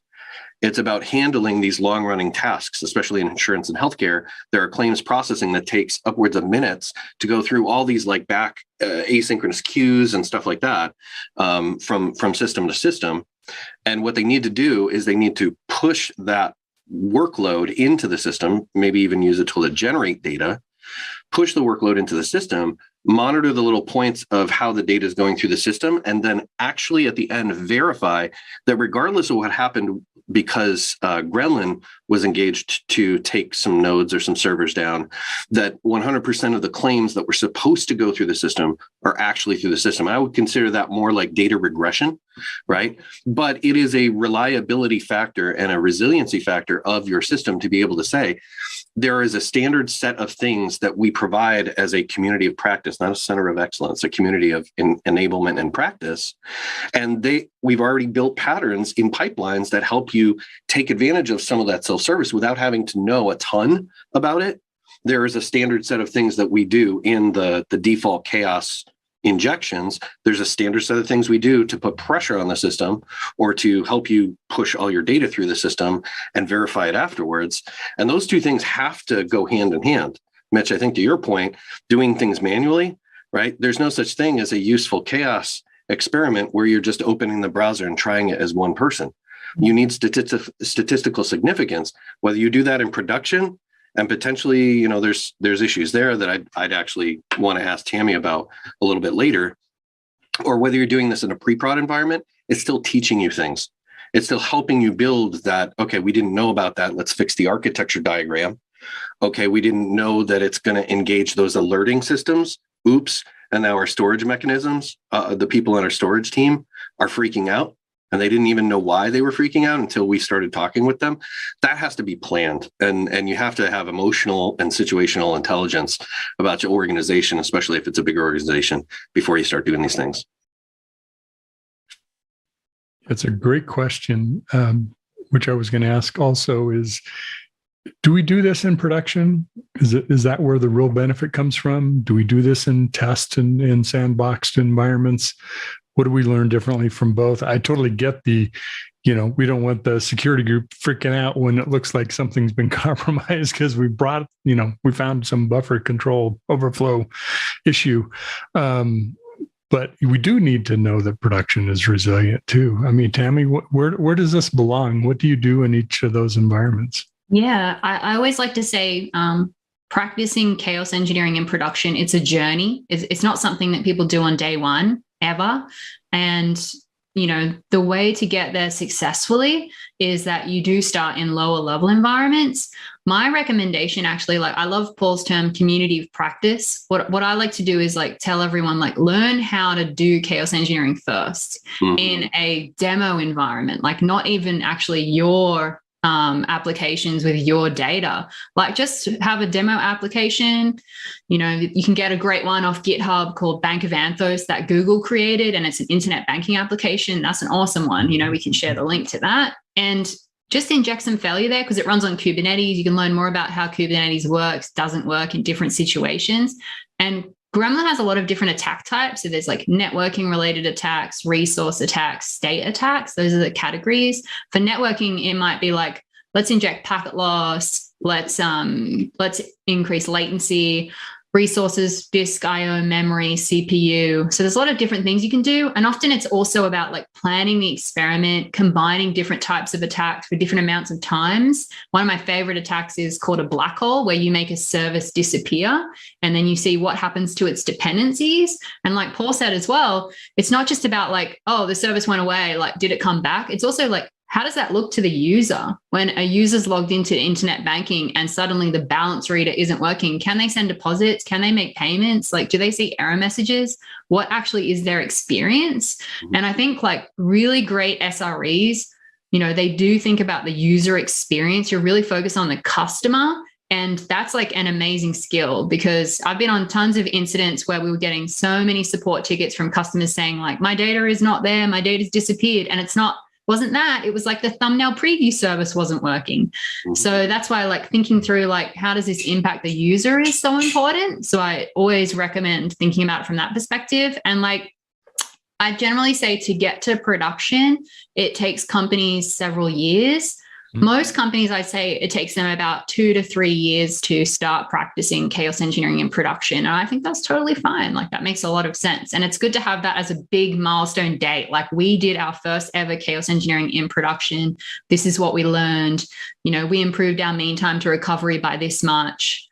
So yeah, I've got lots of cool customers that I've seen do that. And it's really exciting to celebrate it as well. It's not easy to do. It's a challenge. Yeah. A crawl, walk, run, to use that familiar analogy, but it makes a lot of sense. What do you see? Is there a kind of a typical stages of evolution that people go through? I know they're not probably formally named, but what does that journey look like? So if somebody is in the middle of it, they kind of know where they are, what might be next, or if they're starting saying, I have no idea what this might look like. Can I get at least some clue of where I'm headed with this? Either one of you have some thoughts on that? Yeah, I think what Paul mentioned there as well, about how he's working with a customer that's using Tricentis and Gremlin, that story is really common. I would say that folks start a community practice, they help everyone learn how do I do chaos engineering, then they try and think through what experiments do we want to do here within our organization, how do we automate that? And when you think about automation of chaos engineering, there are different ways to do that. most common way is actually integrating it into your CI/CD pipelines. So we see a lot of people doing that. Like, for example, with Jenkins. Jenkins is very widely used by a lot of big enterprises. And that way you can just run all of your suite of chaos engineering experiments. People sometimes call it a reliability gauntlet, which I like that term. I think it's pretty cool. That makes it so fun. And it's like, you got to pass the reliability gauntlet. Did you do it or not? And then they report back on the results in an automated way. So when you come in, the next morning or that afternoon, you can see, I need to fix these issues because it didn't pass and I'm not able to get to production until I pass all of these experiments. And then the other way you can do it is by scheduling game days to run, but in an automated way. So game days is another great topic. I really love them. Once you run a game day once, you can then automate it and you can say, like, let's do the DNS game day, the DNS failover game day every Wednesday. It's just going to happen. And if something goes wrong, then, that's great. We'll go and try and fix those issues. But that's the journey that I see. Definitely like start small, gradually expand your blast radius of teams and experiments and the impact that you're working on. Like I never see anyone be like, let's start really big and then go to smaller. Throw caution to the wind. Let's go for the whole enchilada here. Let's bring it all down. That has a lot to do too with like the amount of antibodies for failure and risk and security and all the things that are in these larger companies. I only focus on larger companies in this conversation because they oftentimes have problems at scale. They have problems of systems at scale, legacy code as opposed to just greenfield unicorn sneezing rainbows kind of stuff. They also have a lot of compliance and regulation that they have to deal with. And these things I don't consider them as bogging down. I consider them as grown-up problems. You know what I mean? We can argue about the finer points of, what specific PCI compliance thing you don't agree with, but ultimately, like, this is business and there's reasons for Sarbanes-Oxley and stuff like that. So when you have to live in that world, yet you have these potential new technologies or approaches, it's really important not just to, Mitch, you mentioned before we started that it was like, we don't want this to just be a big agreement fest, but I'm having a hard time disagreeing with anything Tammy says. And so if there's any kind of way to sort of challenge, Tammy, what you just said, not the specific points of it, but to take it forward and say, okay, well, the DNS game day, right? Anytime you want to do something, you might get to a point where something is scalable in a community of practice. That's a great point, but that doesn't make sure it happens on a regular basis. There have to be people, like I'm saying, an SRE mindset that's almost like a managing director of this particular, and you have your portfolio of projects. One of those projects is being the lead on making sure this thing is open, available, good space, safe space, and it happens, right? Same thing with book clubs, same thing with, other community of practice enablement sessions. That takes effort. And so my question or my challenge to all of us is try to figure out how do we make sure that we empower people to sell that up, right? What are a couple of easy takeaways that can be like, not only do we wordsmith and move away from this sort of attack, and like these are faults and we're going to definitely do it in production. How do we move the language to an appropriate way? I think things are happening there, which is good, but also how do we arm and empower people who see the value from a technical perspective, but don't necessarily know how to sell that throughout the organization? What would you say to that, Tammy? Yeah. So actually, I get asked this a lot from folks. How do I learn chaos engineering and how do I explain it to others? And so what I did, because I wanted to make that very scalable, like how I would help people learn that. So I created a certificate, actually. So if you go to gremlin.com/certification, you can take a free certificate and it only takes 30 minutes, but that's going to really give you all of the information for like, how do I really get buy-in from my leadership team, from my greater org to be able to start practicing chaos engineering. So everyone understands like, what's the ROI, but also to make it inspiring and exciting and to help you learn how to do it technically. Like that's a really good certificate. And then if you do well on that, you pass. There's also the second level, which is the professional level. That's definitely a lot harder. And you're going to have to be someone who's practicing chaos engineering regularly to be able to pass that one. But I would say, like, I'd recommend that, you go and get certified, because that will help you understand how to communicate chaos engineering and all of the benefits to other people.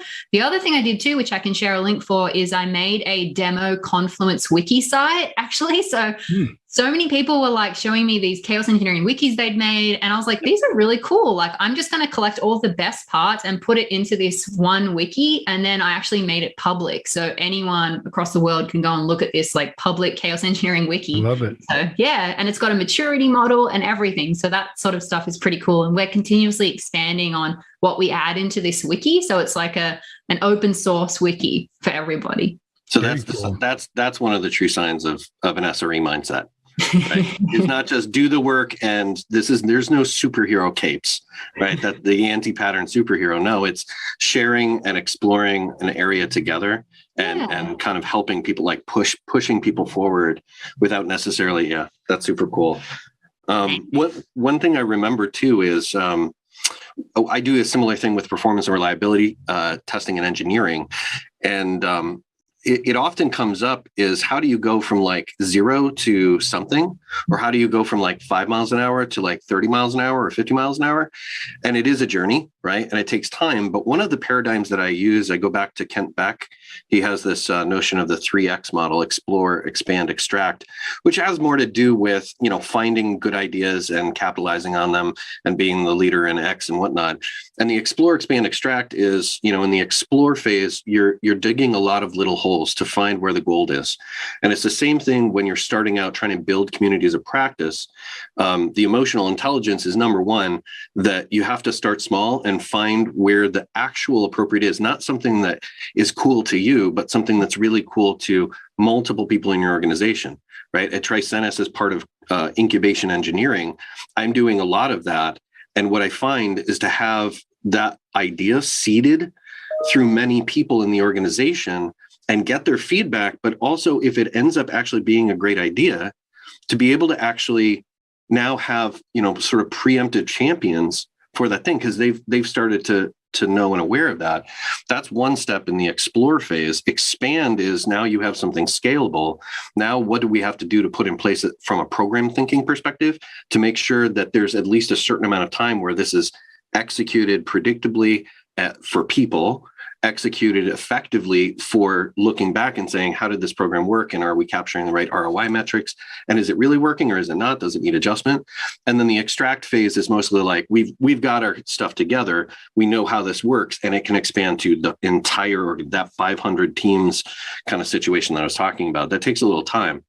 But one last part about that paradigm is, in my incubation work, right, I give people time box amount of time. If an engineer comes to me with a good idea, right, maybe it's chaos, right? They want to go chaos testing, something like that, right? Fine. Let's time box that so that it's not like this is going to last forever. Good project management 101, right? Let's also, if you're a great engineer, but you don't know how to sell this upwards and get alignment and agreement with your leadership or with our leadership internally or with somebody else or with the customer, I can put my business analyst hat on and be your business analyst for hire, for rent for a little time and work together. But the point there is that at the same time, you're evolving the actual technical elements of the thing, you always have to be situationally and organizationally aware of how to sell that, how to grow that out, and figure out how to report that in such a way where people go, yeah, sure, carry on, right? This looks good, as opposed to, what are you doing? No, I'm sorry, So that part of it is just you've got to pair both sides of this. There's a social and business story, there's a technical side story. And I haven't yet found one single person that can always do that in the 45, 60-hour work weeks that we have. You usually have to pair with somebody else to bring that forward. So let me, since We have a good amount of agreement. I'll play the counterpoint here. Let me present the curmudgeon, skeptical manager you've got to convince to do this. Not that I've ever been that person, of course not. But, that's a whole nother conversation. You can imagine let me go to my boss and say, we need to practice chaos engineering. And say, well, yeah, we need to go play on the highway too.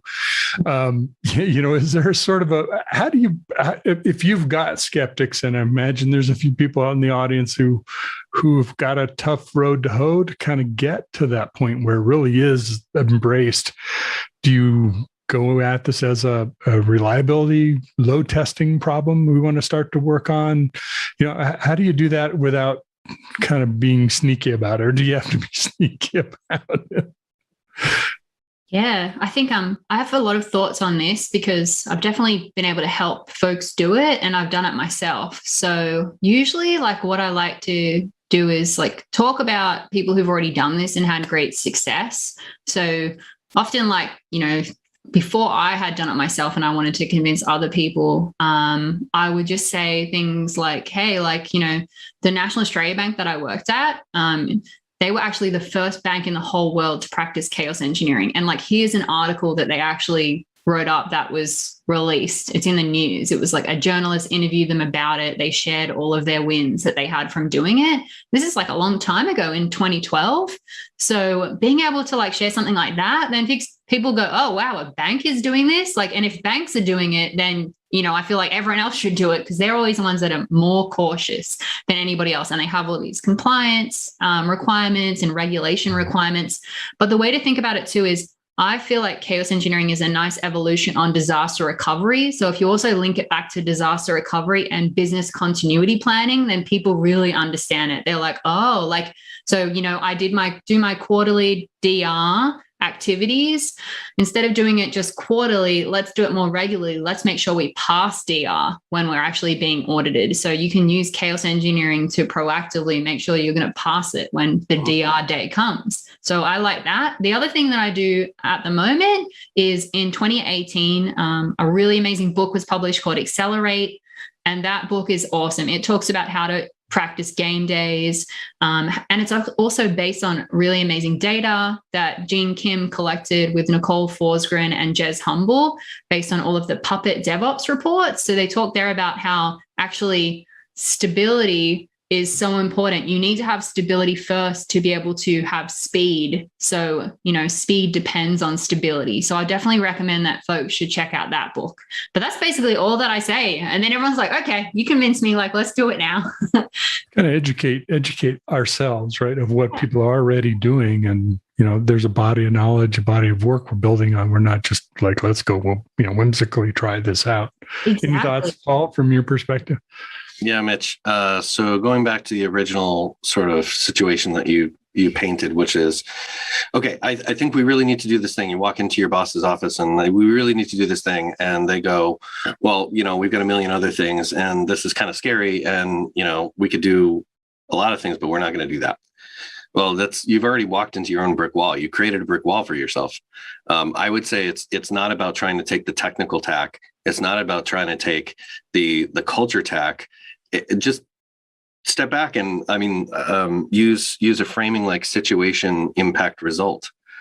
Look at the business and go, wow, there's quite a few Sev1 incidents in this particular project. Okay, well, that is directly affecting business. So you don't even have to know the numbers about that to know that that's a pain. That is painful for people to go through in reviews, right? When they have to stand up and say, why is this going down? Or why is this not getting out to production as fast as it should be? Those are very painful moments for VPs of engineering, for product managers, right? And so not to poke them right in their pain spot, but to say, okay, let's start from that space that actually impacts the business or means something to business. Then let's walk back and go, that's the situation. What's the impact to the business? And the result is that we're fighting fires more than we're spending time doing other meaningful things. And so you can do that situation impact result. That's just a framing you can put on things to start to think more like user, more like business. And then start to go, okay, in that landscape of what I know about material impact to the company or the business or the organizational or the division that I'm working for, how would I work this thing that I feel is the right thing to do? The thing that, is, it's not just cool and shiny. There's reason for this.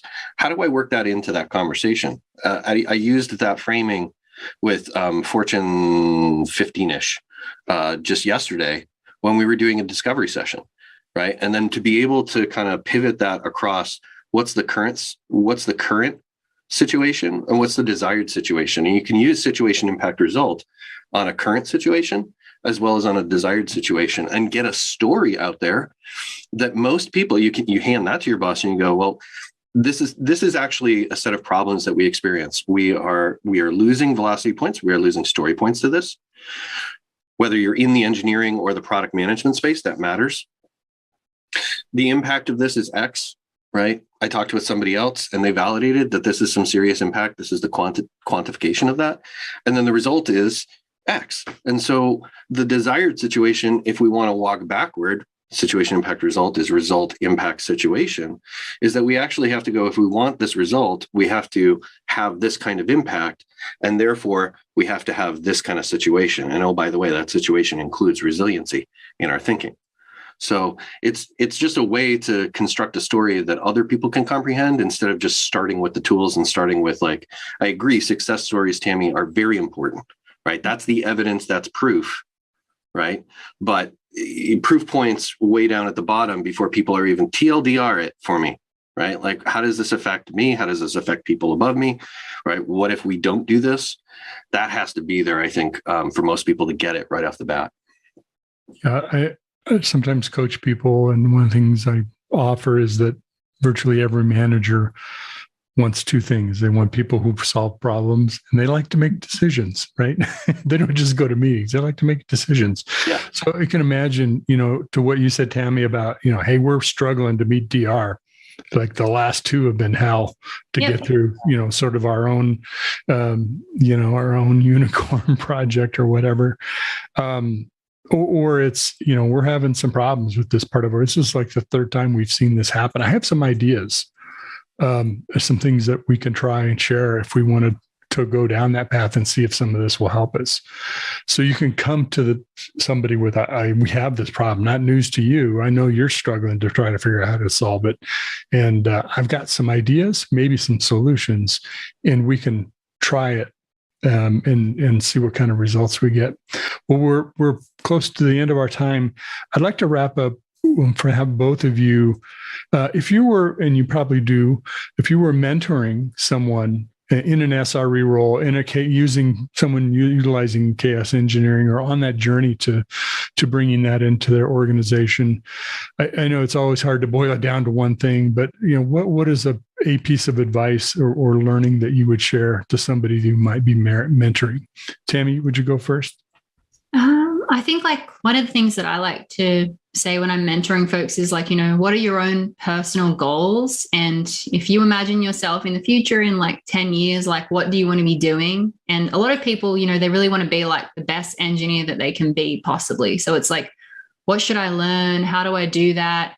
And, how do I share my ideas for what I would like to do? So a lot of it actually is I tell folks to focus on developing your communication skills, but also just be super fun to work with, bring joy to work, make it engaging and exciting for everybody else, share new things that you're learning and finding. And that just creates this awesome, collaborative environment. So, yes, you need to learn your technical skills, but also there's all these other things that are going to really help you with your career, especially if you want to practice chaos engineering. I focus a lot on how can I try and make chaos engineering inspiring and engaging? Because I think that's just makes work also more fun and great as well. And you get the results too. So it's win-win, You do that. You definitely do that. Just preparing for this example of that, going through the pantheon of stuff that was out there that Tammy put out there is really great. Speaking of the one bullet point I would say is own your own learning. Right. No, I'm as much as we want, as much as we must push certain responsibility of allowing us to have a knowledge and learning organization in companies. It is the responsibility of the employer to properly coach and bring people up and learn. The fact is, like, you'll go from organization to organization. What stays the same is you, right? What you're responsible for is still you. And the number one thing that you can do is be responsible for your own learning. So, read books, watch videos, like, take time to do this, right? Even if it's a little bit of out of office stuff, definitely have a life separate from work, but find a way to carve some professional development time either into your full-time job if you have the luxury of that, if you have the right culture of that. And if you don't, you're still responsible for yourself. So find the time, the little bit of time, if you can, outside of that, and figure that out. It doesn't have to be hours a week. It can be a half hour a week. It can be small bits. In that, speaking of, I think in the show notes, we'll be adding some links. Tammy, you mentioned one link to a couple of links to the wiki, stuff like that. Yeah. I sent over the two links is bit.ly/chaos videos and bit.ly/chaos deck. The videos is to a video playlist that I put together of meaningful things, some of which Tammy's in for this show. So if you want to learn more, there's literally dozens of hours of video in total there, and you can kind of start small and figure out what works for you. The deck is also one of the things that I put together for one of the analysts. Our approach is, the approach of chaos engineering and what are some of the factors that go into that journey and how to start engaging people right. That's also there as well. That's wonderful. Awesome. Go ahead, jump in there, Tammy. Oh, just saying that's awesome. Like, I find often folks say to me, how do I learn more? Where do I go? So that's really cool that Paul's created these playlists. So I definitely recommend checking that out. That's how I learn. I watch so many videos still, on this exact topic. So I'm continuously trying to grow myself. Yeah. Yeah. I was just going to add one piece of advice I would offer is when someone offers you a resource, that means they've been through a lot of things. And this is the top. It's one of the cream of the crop. Yeah. Use it. Take advantage of it. Why wouldn't you take advantage of all their time they've spent finding all those videos, pulling together those wikis, whatever it might be? Well, Tammy, Brian Buteau, and Paul Bruce, thank you to you both. Thank you to your organizations, Gremlin and Tricentis, for having you with us today. Appreciate all your sharing. I know we could explore this a lot more, and hopefully we'll get to do that in a future topic to you. So thanks, everybody. And thanks, everybody, for joining us. Sure and check out our next DevOps Unbound and our DevOps Unbound roundtables. Thanks so much, Mitch. Thanks, Paul. Thank you, Tammy. Thank you, Mitch. All right, ciao. Thanks, everyone.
All right, we are back. Next up, we have our Something Old segment. This is from their recent Predict 2022 virtual event.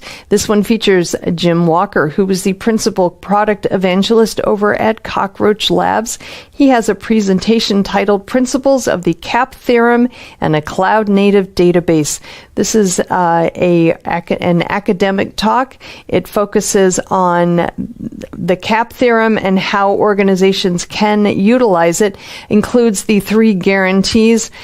He also wants to deliver a definition for each and outline how each might affect an organization's distributed system.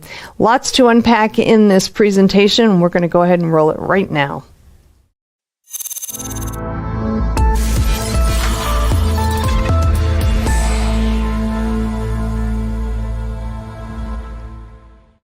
Hi, everybody. Welcome to my talk today. I'm going to talk to you about the principles of the CAP theorem. CAP theorem being a kind of a very interesting and a kind of a foundational concept in the world of distributed systems, especially when it comes around to data. But before I get started, just quickly, I'm Jim, by the way. Hi, everybody. I am a principal product evangelist here at Cockroach Labs. I was an engineer, a long time ago. I have an undergrad in computer engineering. I coded for a while. And on Twitter, I am @James. If you are interested in following or reaching out to me or any of those sort of things. I'm also just jim@cockroachlabs.com as well. This session today, I like to give disclaimers. This is kind of intermediate. I'm no expert on these things. I'm not coding them. I do understand them pretty well. And I'm pretty curious about this stuff. Now, I'm a believer in things like the CAP theorem being kind of game changers for careers. And understanding distributed systems to me, I think is one of the most fundamental and foundational things that I think anybody could do right now to prepare themselves for, the advent of what's coming over the next 3 to 5 to 15 years. My experience in kind of working through, over a dozen years, I guess, a little bit longer than that, in this world of tech and software is, we're seeing this kind of categorical shift into this new world of distributed systems. And I think it's all being predicated by this kind of the shift to the cloud and thinking about the ubiquity and the availability and the scale of systems that we have and understanding the CAP theorem and these sort of things, I feel is pretty important because ultimately when it comes down to it, data is kind of the backbone of all the things that we do. In fact, as engineers, I think that's what we do. So today I'm going to talk about the CAP theorem. I'm going to talk about Raft. I'm going to lightly touch on multi-version concurrency control, which is kind of another key important algorithm here. I'm not going to get too deep into that. But then we're talking a little bit about what this means from an active-active database point of view. I mean, traditionally, we think about active-passive systems, and this is kind of a new world. But to start, I think I got to go back in time a little bit. Now, Google in the 2000s was a pretty magical place to be. The amount of innovation that came out of the engineering team there is just truly phenomenal. If we look at, the concepts like, if we think about like Kubernetes and where we're going with distributed systems, all of this is coming out of Google. I worked at a company called CoreOS. We used to call this movement, Google infrastructure for everyone else. Giphy is what we called it. And there's just a lot of technologies. Now, there's two people at Google I think that everybody in the world should be aware of or familiar with, and that's Jeff Dean and Sanjay Ghemawat. And some of the innovations and the names of some of the papers that their names are attached to, some of the innovations are just truly phenomenal. If you think about MapReduce and what that did for kind of, it started kind of the Hadoop movement. We're still using that, right? Bigtable and NoSQL, the Google file system, what became Colossus, and thinking about, massive, huge Colossus, these backend systems. Google Spanner, which we're going to talk about some of those concepts here, which is kind of the first of the distributed SQL databases, and TensorFlow, AI/ML. Like these guys, between Jeff Dean and Sanjay Ghemawat, this massive, huge amount of innovation between those two. Now, if you want to read more about kind of where they came from, here's a good takeaway. This was way back. I forget the year of this thing, but if you want to talk about the advent of these large scale global systems and how to really scale, this is a really good read. Now, a side note, my employers, this is Peter, Spencer, and Ben in order here. Each of them were in the mid 300 range at Google. I know Peter and Spencer worked on Colossus, which is the backend file system. I know, Ben worked on Reader. So they kind of had a front row view of kind of everything that was going on. In fact, they were part of that initial engineering team to help define all these things. So a lot of the concepts that we saw there are applied in Cockroach Database as well. But there's another person that's actually pretty important when we're talking about CAP theorem in particular.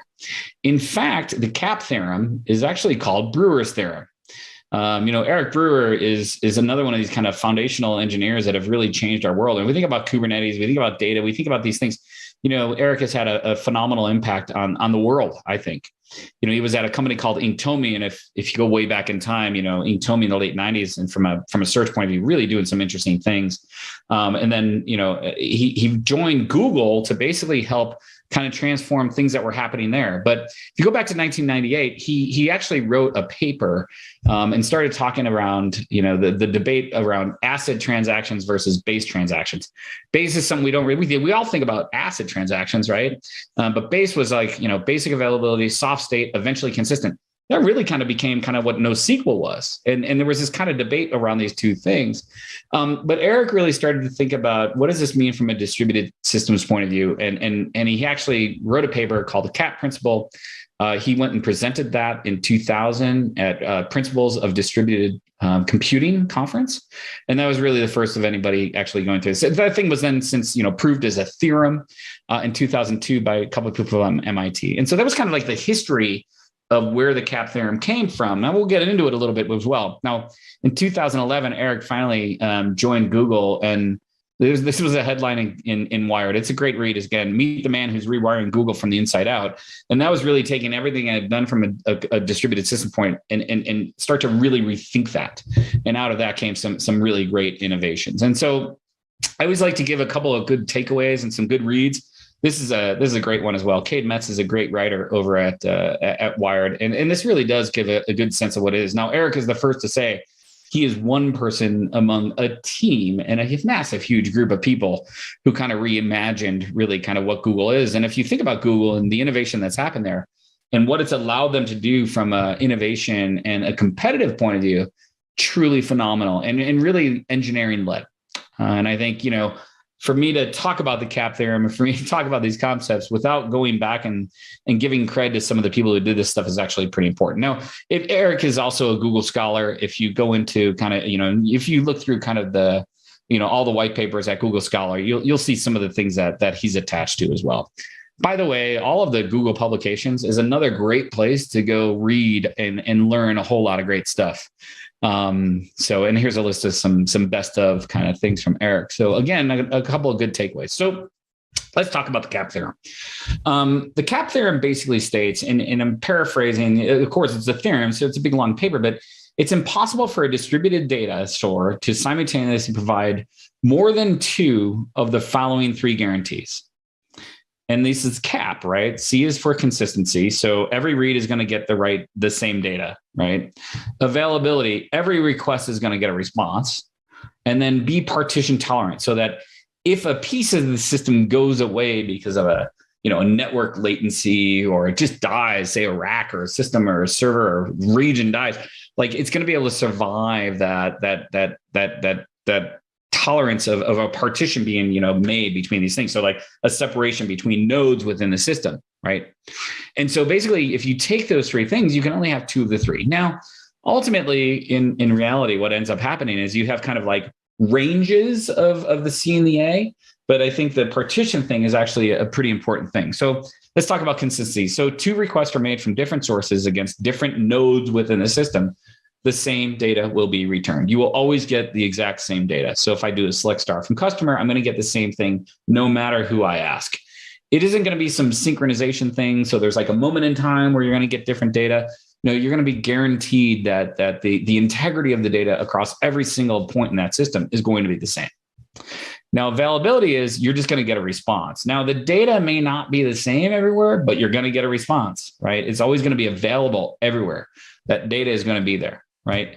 And then partition tolerant, again, basically it's just a piece of there can be a disconnection between, the system. So this is kind of that line in the main. Now, this guarantee is a little special. And to me, the partition tolerance really talks about being distributed, right? Because that is really the nature of a distributed system, is you have multiple different pieces. Now, if you only had, one node, a single server or monolithic server, well, there's no partition to be disrupted, right? So partition is a little bit different. It's like when we really think about the CAP theorem, really we're thinking about CP, consistency and partition tolerant, or AP, available and partition tolerant. And those are really kind of the two sides, the two kind of flavors of database that implement the CAP theorem in a distributed system, right?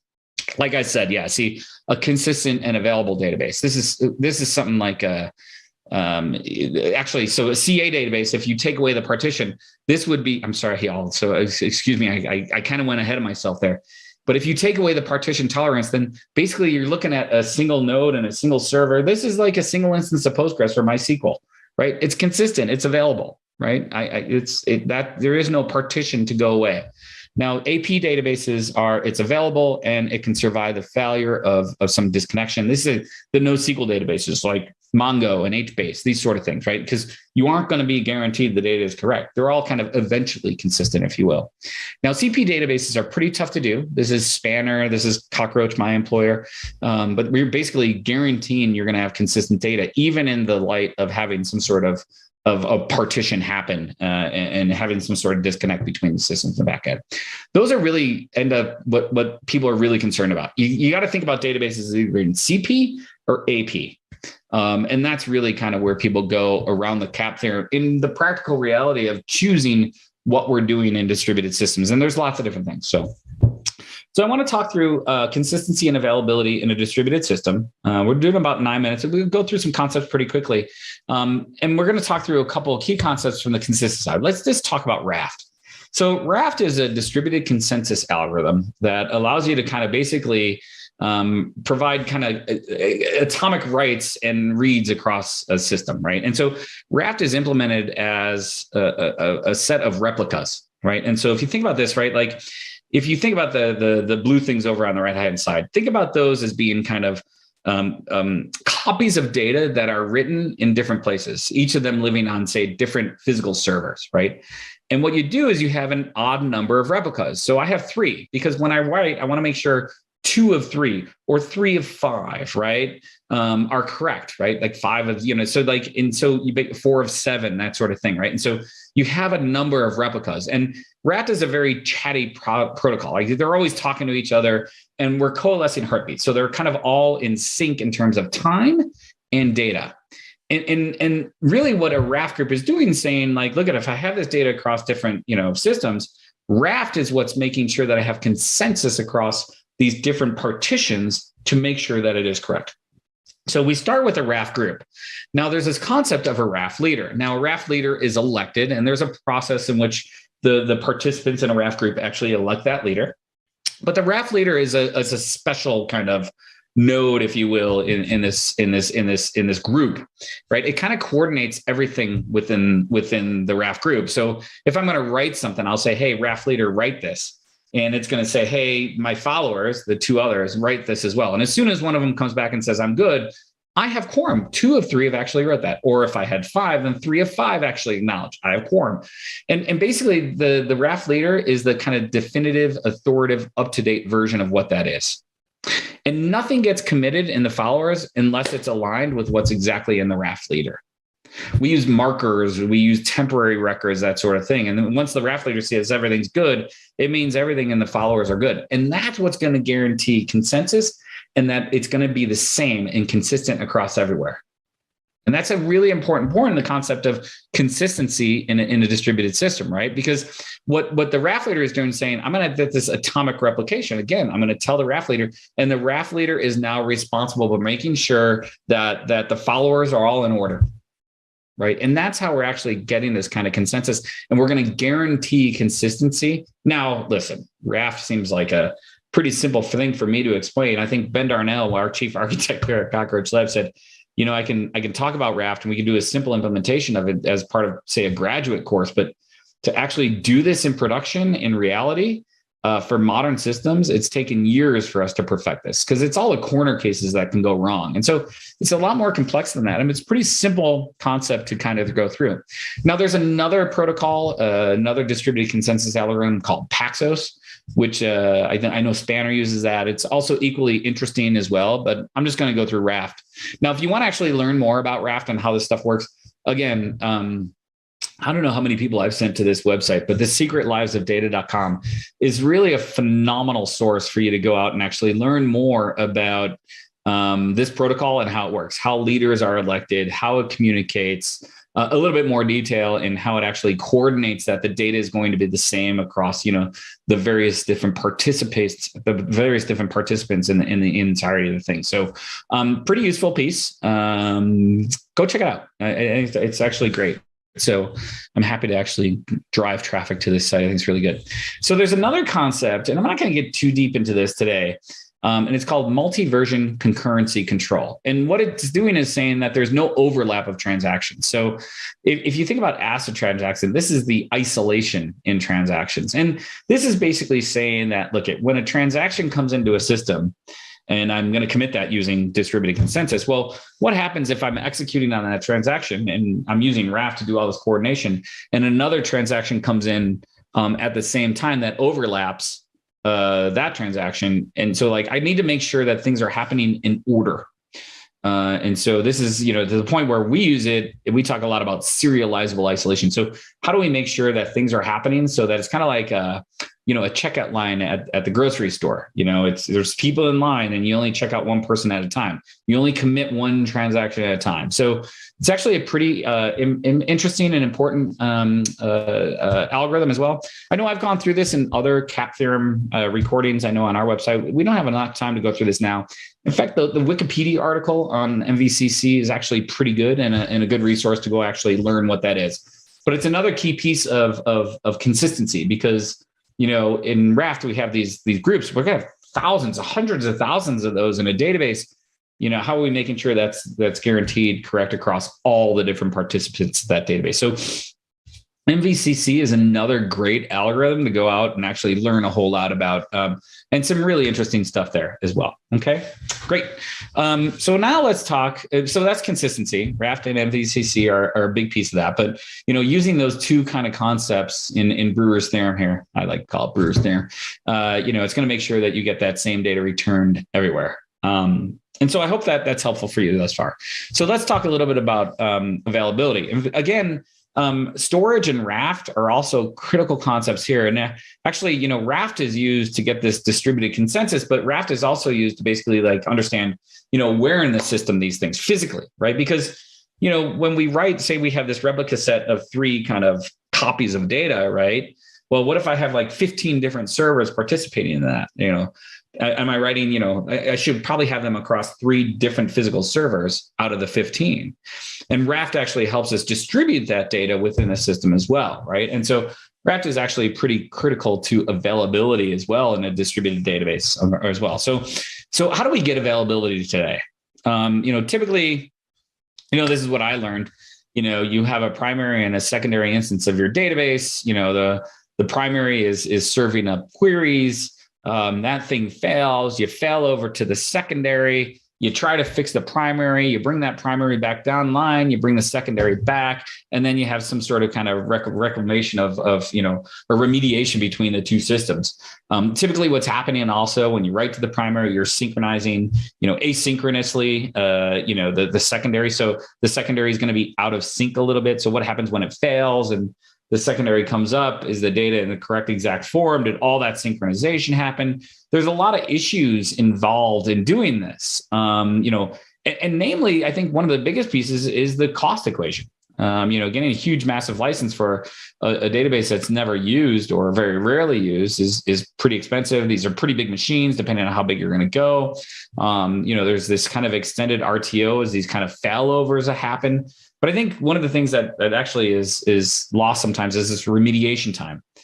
When I switch to a secondary and back to a primary, how do I go through the database and all the records to make sure that they are going to be synced up and the secondary is going to be exactly as the primary was, and everything that happened in the secondary is actually committed into the primary, because they are out of sync. What's the delta between the two of them, and how do you remediate that? So the active passive system has worked for years, and it's great. And we've been using this. Now, there are, like I said, though, there's these issues, and I think there's just a better way, right? Oh, and by the way, we also need to survive regional failures, right? Because it's no longer like I'm working in a single data center where I had the active and passive system, so, primary, secondary, and they were on, a rack sitting next to each other. We're putting these things in different parts of the country because ultimately, we're deploying in the cloud, and like it or not, entire regions go down. And so, if you think about the synchronization time between two servers sitting next to each other, pretty quick, right? Just Ethernet, it's pretty fast. But what happens when you have the speed of light going on and you're going across the country to actually do this? The synchronization problems actually become real. And I think there's some big challenges here, right? So implementing this a different way, thinking about an active database is really what's going to allow us to do this. And this is how do we take these core principal systems and apply them to a database so that, a cluster of physical nodes is just going to appear as a single logical store. I can ask anything. I could ask, a node in the east or the west or the central, whatever, and it's going to get that same deed. Every node should accept reads and writes. You don't have, a massively multi-master system. And multi-master is another of these distributed system concepts that it talks about how these things work from a transactional point of view. I can't have like one single write node because that's a single point of failure. And it's just as bad as the active passive system. Everything should be able to do reads and writes, and it should get consensus, not synchronization. We should get consensus. And that whole concept of raft and getting the right data in the right places is the critical point there. Eliminating this synchronization thing and spanning across the whole world. And then if we're going to be a database, I think NoSQL databases are good for certain workloads. And if you think about the document model, it's great for certain things. But I think when I think about, some of the more critical business applications, thinking about normalization data, thinking about referential integrity, thinking about secondary indexes and materializing views and everything the relational model gives us, how do we do that in the context of a distributed system? And that's what an active relational database is all about, right? So, and it's really kind of emerged over the past couple of years as an emerging group of vendors that are doing this thing called distributed SQL, of which I'm definitely part of that here at Cockroach Labs. So, but there's huge value in this approach because I don't have to worry about sharding anymore. I don't, and all the complexities in code and managing the back end. You think about 2 shards, think about 5, think about 10. Man, that's complexity. I don't have to worry about dealing with the operational details of the database in the back end and setting up this active passive systems, right? If everything can accept reads and writes and I can survive the failure of a particular node, am I eliminating downtime, both planned and unplanned?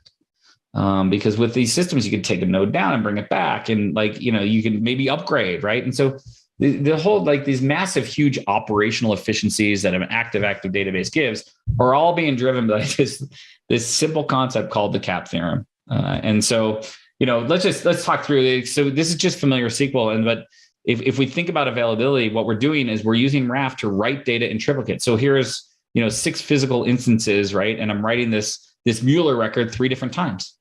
It's now living in 3 different spots. So if I lose one of the nodes, right, physically lose, partition tolerant, it goes away, it dies, I still have 2 copies. I still have consensus. 2 of 3 are correct. Now, Raft is smart enough to actually, if I lose something and I only have 5 left, create the last replica somewhere because, it's very chatty. It's like, hey, I'm missing my brother, man. I'm missing my sister. What's going on? What do I do? It's smart enough to actually heal these Raft groups as well. So you're always going to have 3, right? And so Raft is a critical piece of this, and really kind of Raft is saying let's physically place these things in different physical places so we can be partition tolerant, and that's really kind of a core part of availability. Another thing is every node is a gateway to the entirety of the database. So every node is an endpoint. I could ask, user 1 is asking a node here for Mueller, and it isn't stored there.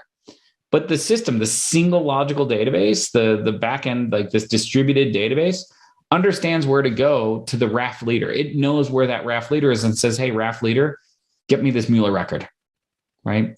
I could ask any node. And that's the whole point. The endpoint, it doesn't matter where we go.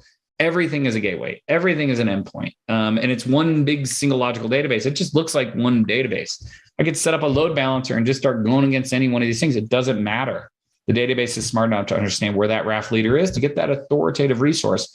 And right now it's in the middle top right there. And so developers don't need to know where data resides, like when you're doing sharding, these sort of things, right? It's pretty straightforward, and all that's taken care of for you.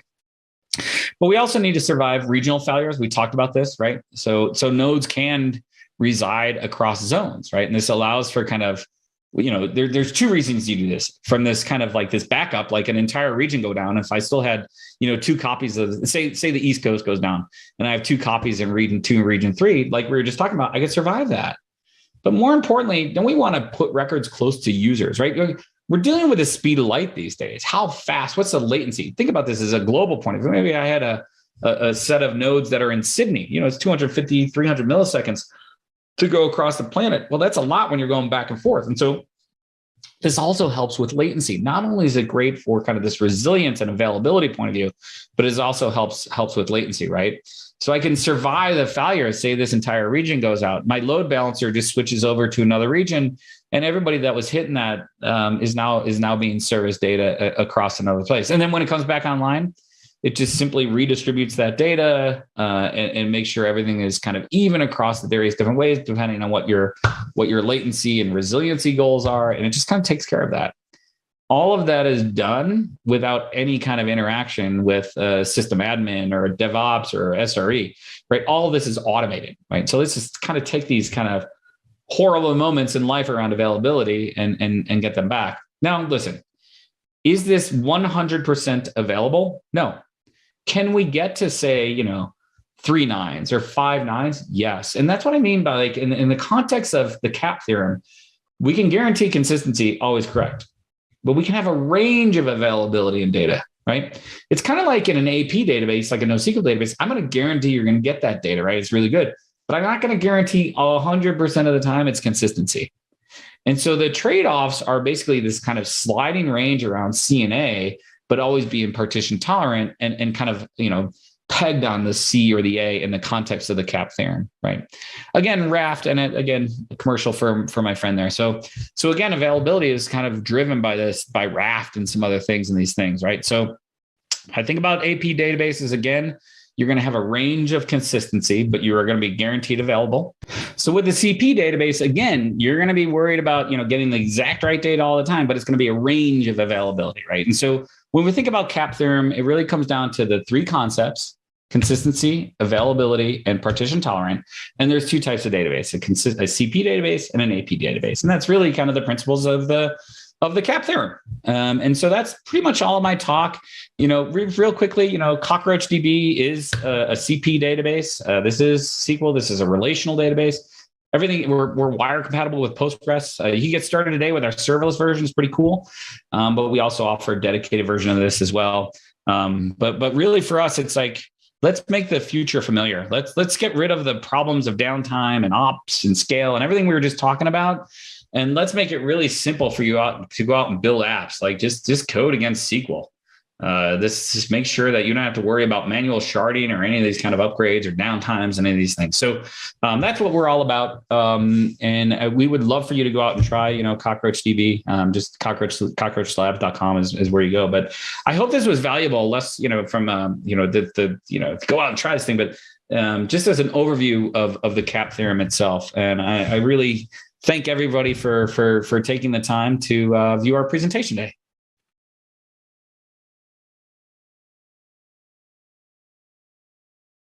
Hey, everybody. Happy Tuesday. This is Charlene O'Hanlon, and I'm here with the headlines.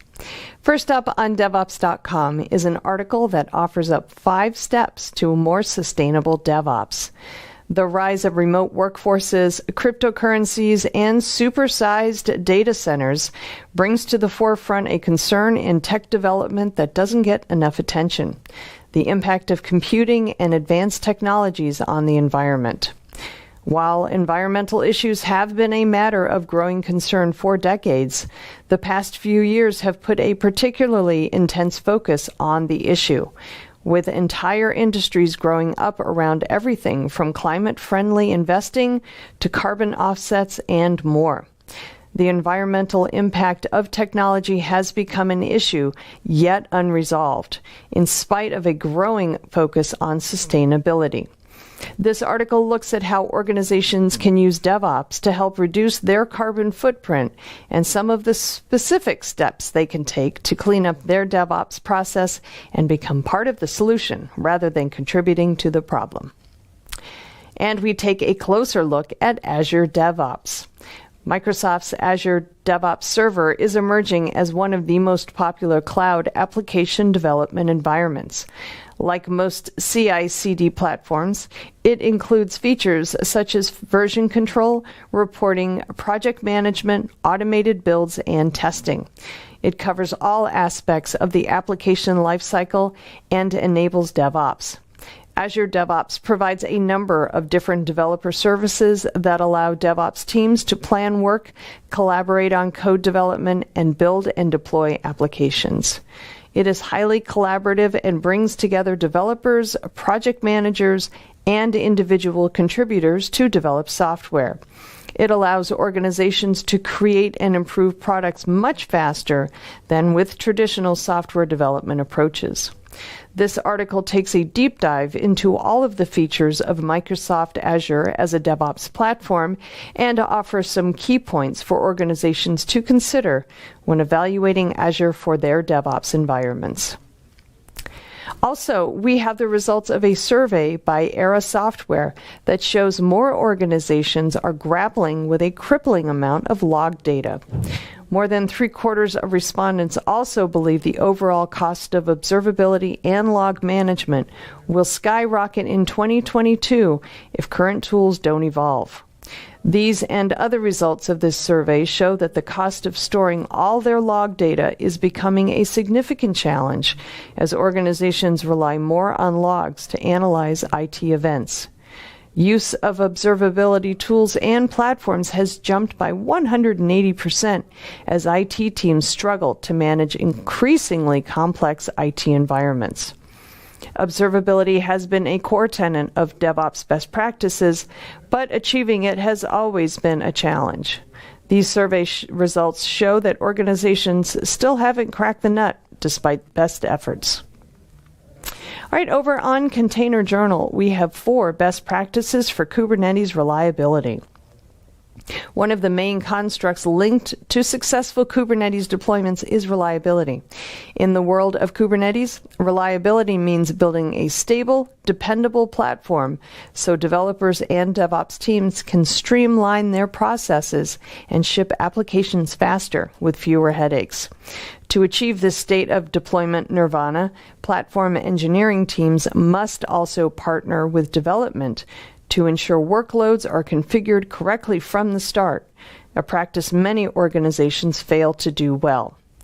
Kubernetes misconfigurations are more common than one might think and can dramatically impact the security, reliability, and efficiency of containerized workloads.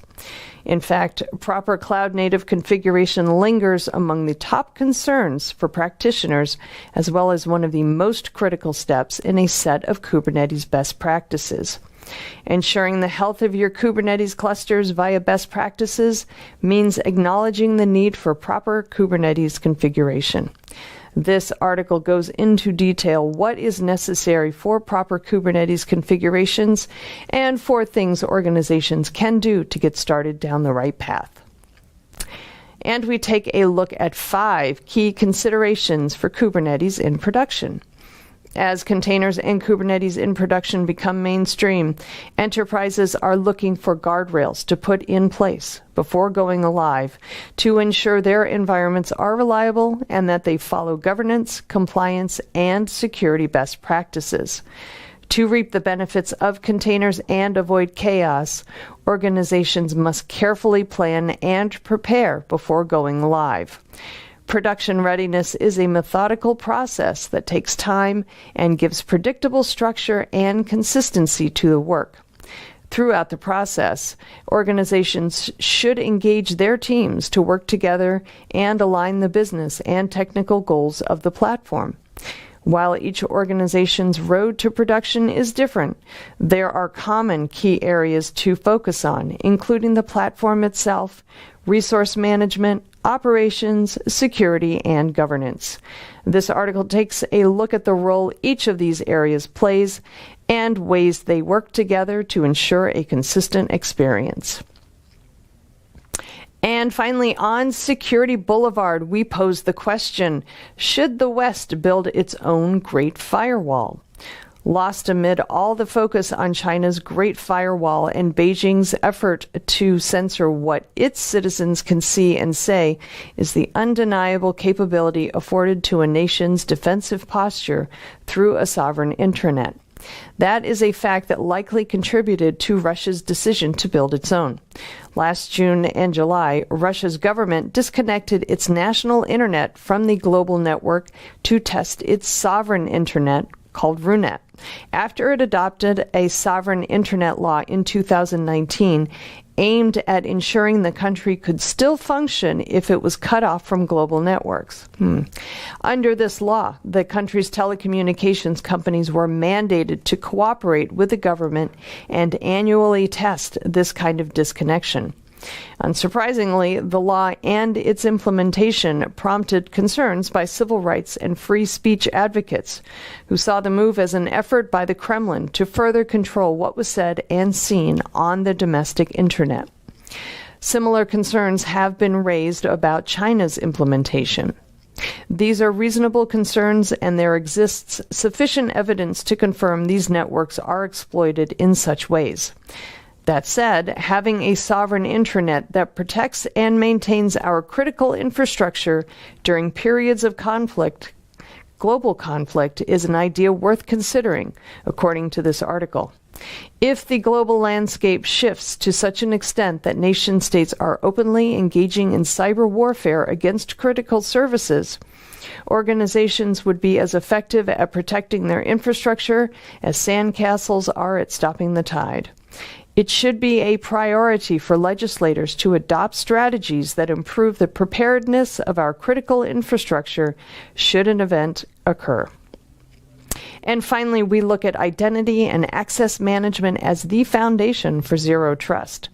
Last year's attack on Colonial Pipeline occurred because of misused or stolen credentials, underscoring the fact that adopting zero trust methodology must start with identity and access management.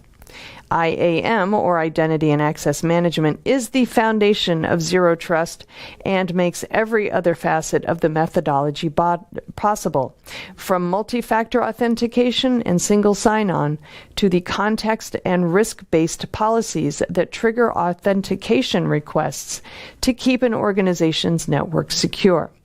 It ensures every account is onboarded and offboarded properly, avoiding access creep that can make a network vulnerable. And it is the first step to a passwordless authentication future, eliminating the most common way malicious actors can access and attack a network. This article looks at the many ways identity and access management anchor many security strategies being used today, including zero trust, and ways in which organizations can effectively adopt identity and access management as part of their security toolkit. All right, that's it for the headlines. Please check back with me on Thursday when I will have a fresh new batch for you. Until then, I hope everybody has a great day, and please, whatever you do, stay safe. This is Digital Anarchist. Welcome back to TechstrongTV. I'm Charlene O'Hanlon, and I'm here now with Joe Partlow, who is the CTO of ReliaQuest. Joe, thank you so much for joining me today. Really do appreciate it. Oh, thank you for having me, Charlene. Looking forward to it. Excellent. So want to talk to you a little bit about security tooling and what organizations are dealing with these days. But first, I wonder if you can introduce us to ReliaQuest. Yeah, so ReliaQuest is a security firm based out of Florida, but we have global operations, and really has kind of evolved into an open XDR as a service. And really, kind of what that means is operationalizing company security programs. So whether that's integrating the various tools that they may be using in their environment, automating any of the processes, procedures, obviously incident response and health and security of kind of the corporation, really bringing that all together in kind of a platform and services that we call Gray Matter. And it's really a kind of an incident response platform that we've evolved over the years that adds in a lot of capabilities with that. Often. Well, that's awesome. Great. It sounds like a really, really nice platform, especially when you think about the amount of security tooling and software and applications that organizations are dealing with these days. It sounds like your technology is a great way to kind of pull it all together.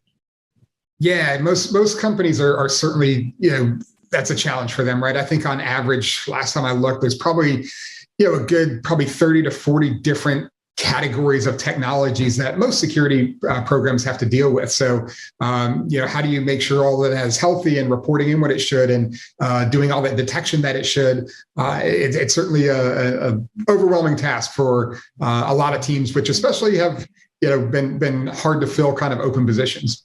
Yeah, we've been talking a lot about that lately. I actually just had another conversation with somebody. We were talking about the Great Resignation and maybe how it's actually should be called the Great Reshuffling, because people are just kind of moving around so much. It's we're living in a very dynamic environment these days, it seems like. So I do want to dig into more of this whole idea of security tool sprawl and what organizations really need to do to kind of harness their security applications and really create a more cohesive security footprint. I feel like there are so many different security technologies that exist today that it really has become kind of a mulligan stew, if you will, of security in organizations, and so much so that there really doesn't seem to be a good blueprint, if you will. Organizations have so many different things that they're all the different challenges that they're trying to address with the technology, and I feel like it's gotten to be too much. What are you guys seeing in this space? Yeah, and certainly being in this space for a long time, it's kind of, we've been a victim of our own success a little bit, right? In the early days, you're lucky if you had a firewall, and that was pretty much it. But as tools have got better and new capabilities have come out, there's been a lot of vendors that have filled that niche, and it's been great, right? Because now we've had capabilities and ways to see and do things that we had never had in the past. The problem is, those evolve quicker than we can integrate them back in or roll them back into kind of one platform. So while it's been better that we've got a lot more visibility and a lot more capabilities, it's really hasn't been tied together or timed in a way, shape, or fashion. So it's been kind of a free for all, and the teams have had to struggle to kind of keep up with that. So it's kind of a mixed bag of problems. A good problem, but then it's still a problem. Right. Exactly. It's the brain can only process so much, right? And so especially when we're talking about security and applications, I feel like we see a problem, we throw a technology at it. We see another problem, we throw another technology at it. And we keep kind of piling it on. Nobody's really thinking about whether this tool up here may have actually addressed a problem down here, and we could have killed two birds with one stone. And so there's, I don't know that we're actually getting the value from the applications that we're investing in, because there are so many kind of one-off security applications addressing one particular problem or two particular problems, but there really doesn't seem to be any kind of organization, if you will, to a lot of security strategies within an organization. Their security strategy is basically just throw it against the wall and see if it sticks. So is there an easy answer to this, or is it something that we're going to continue to grapple with for a while? Yeah, unfortunately, the easy answer you've kind of hit on, Charlene, is that it's, hey, if I have a need, there's a quick niche to fill that in, right? And go to any security conference and you'll see 20 vendors that will promise to do that. It's got tricky, right? Because as vendors have matured and added more capabilities in their product, because they see opportunities to get into some of those spaces.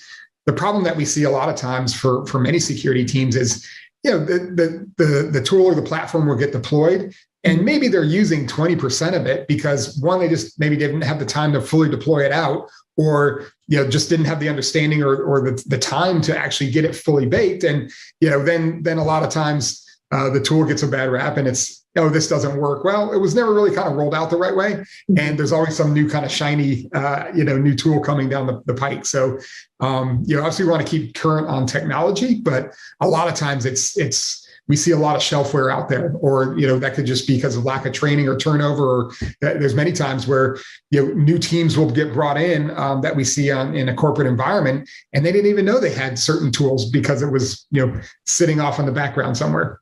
Yeah, and you mentioned turnover, and that's a huge thing these days, especially in the security teams. That in many organizations, turnover is high because they just get burned out so quickly. Because if you think about the amount of cybersecurity threats that are out there today, it's like every day there's a fire drill. It's something that they've got to take care of, and I think I read something that the average CISO's tenure is something on the order of 18 months, which is, I mean, that just boggles my mind. And this is the person who's supposed to be heading up the entire cybersecurity operations for an organization.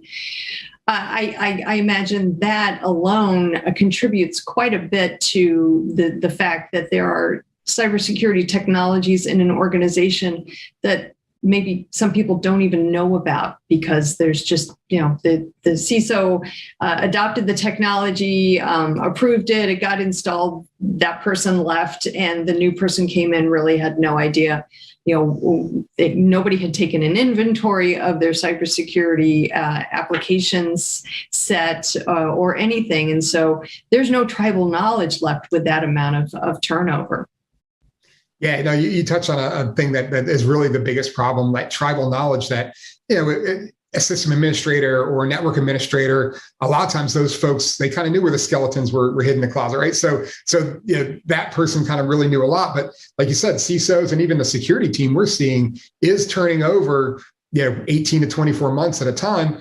And a lot of times it's maybe going to another division in the same company, or obviously the security market is pretty hot right now. So there's a lot of folks, looking to kind of make that move, especially in the last couple of years with, more remote positions opened. That's opened up a lot of opportunity too. So yeah, I think, it's easy to get discouraged, right? In security. Security is not an entry-level field.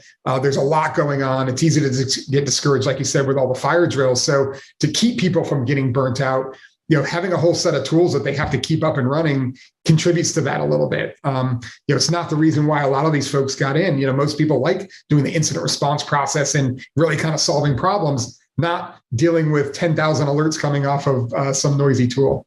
Yeah, well, I kind of joked at the beginning of the pandemic that, I think Slack will be the death of us, because my entire day was spent answering Slack messages from all the other employees who are working remote. It's like death by 1,000 Slack messages. But yeah, in this case, it would be death by 1,000 security alerts. And I can imagine, especially if a security team is working remotely, that's a 24-hour job. And when you're working remotely, it's hard to disconnect sometimes when your Slack is going off and you've got security alerts that are pinging you at 2 a.m. and 3 a.m. So I imagine that that's also contributing to that kind of massive burnout that a lot of security professionals are feeling these days. Yeah, especially if your team is really half of what it should be for the size of your organization, and you're dealing with 3 or 4 or 5 different technologies, keeping those up and running, it does take its toll. And it's funny, not funny, but if you look at back a lot of the major breaches and incidents that we've seen in the past few years, more times than not, there was some indicator or some alert that something shady was happening. It was just lost in the noise. And, if someone's got 5 or 6 different tools that they have to monitor and keep track of, it's easy to see why that stuff maybe gets lost sometimes. Yeah. So I know that there are a lot of different alerting technologies out there, and to your point though, there's still a lot going on out there. So I feel like we haven't really cracked the nut when it comes to understanding the ability to properly prioritize security alerts, and I'm sure it's different in every organization, but I almost feel like maybe this is something that the organization is probably better off not even having to deal with on its own. That it maybe it is time to look into using a managed services provider, or an as a service provider to help them kind of at least kind of manage the security incident levels, and help them understand really, what's an alert, and then what's an alert, right. and kind of separate, what do they say? Separate the noise from, what is it? I can't remember. the information from the noise or something like that. Or make it actionable. We talk about actionable events versus not actionable. Exactly.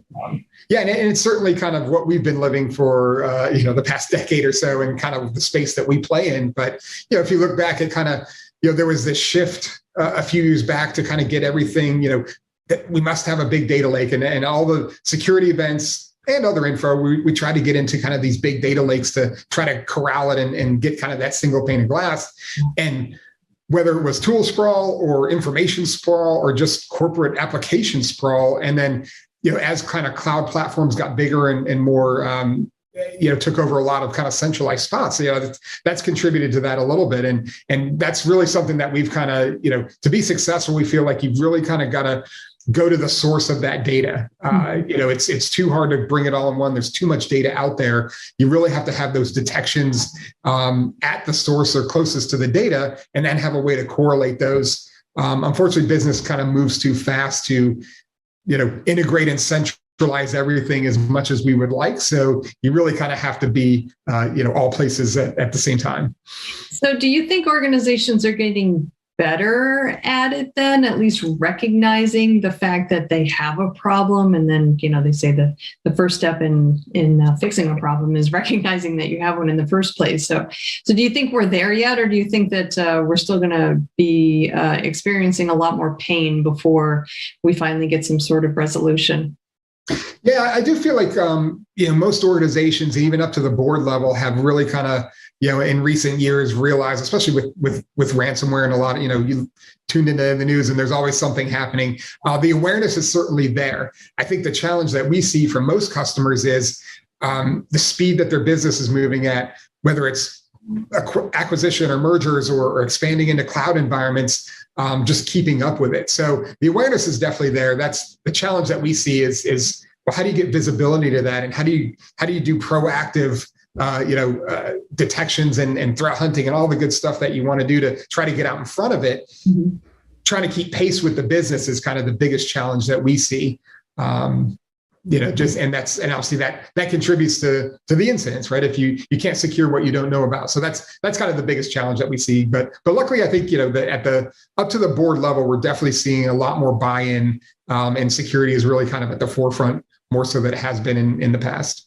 Yeah. I would tend to agree with you, especially with, as you said, with the number of ransomware attacks and other cyber attacks that have been happening over the last 2 years. It really has become an imperative for organizations to make cybersecurity the highest priority, I would say, within the organization.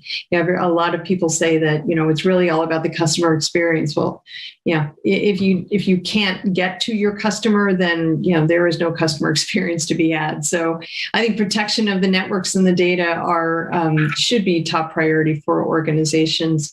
And I also, do think that organizations are a lot better about recognizing the fact that they do need help when it comes to cybersecurity and ensuring that that their networks and all of their data, if it's on premises or in the cloud or a combination of the two, are being protected appropriately. And whether that's done through an in-house application tool set or through the use of a managed services provider or some other means, I think the organizations are becoming a lot more comfortable with the idea of getting the proper amount of help that they need from wherever it comes. So I think you guys probably are in a very, very good spot to be able to provide that to customers, really, no matter what size organization, because it really doesn't matter how big you are. You do need cybersecurity for end to end. It's just it's a matter of doing business these days. Yeah. And luckily we're in a spot where a lot of times we're providing that consistency. If that team is turning over every year or so, a lot of times we're kind of being the ones in the background that's training up that new team, and getting them up to speed on, hey, here, what do you have? What are the issues that we're working on? And you kind of hit on something too, like for the tool sprawl, another reason why we're seeing some of that is that with the business being typically siloed away from the security team, and the security team really not understanding the why behind the business, mm-hmm. they're just going to go out, typically we see them just go out and buy a bunch of tools and all right, well, I got to solve every problem and I'm going to throw a bunch of stuff at it and hopefully something sticks. Right. Whereas now, having that security team and the business closer aligned, you can really kind of focus and say, well, hey, my top 3 business risks are this. And maybe I don't need 20 tools to solve that problem. I can, solve 80% of the problem with this one. So that's a good trend that we're seeing, at least, is that now that security is kind of more to the forefront, being aligned more with the business. Hopefully that will avoid security teams just thinking they have to cast the net over everything and protect against every single thing that's out there versus focusing on the most important. Yeah, well, I hope that organizations do recognize that security tool sprawl can actually be, it could actually help work against their cybersecurity efforts. If you've got too many tools and they're all kind of, working, against each other, sometimes that actually can hinder a cybersecurity operation or kind of retract the footprint rather than expand it. So I think there's a lot to be said about having a second set of eyes, if you will, on a cybersecurity program within an organization. So good stuff. Good stuff. Yeah, 100%. Obviously we're, nobody's an expert in every single tool, but having kind of another group of folks that maybe see these tools a lot more across, the customer base or something, that certainly helps, ramping new team members up on the customer side. Yeah. Yeah, there's a lot to unpack with this topic. Sure. We could talk for a lot longer than we have been, but unfortunately we are out of time. Joe, thank you so much for taking a couple minutes and talking with me about this. I'm sure we'll be having more conversations in the future. Cybersecurity is a topic that is not going away anytime soon. So there's as many problems as we'll have, there will also be as many answers. So thanks again for taking the time today. I do appreciate it. Yeah, thank you, Charlene. Glad to be on. All right, everybody, please stick around. We've got lots more TechStrong TV coming up, so stay tuned.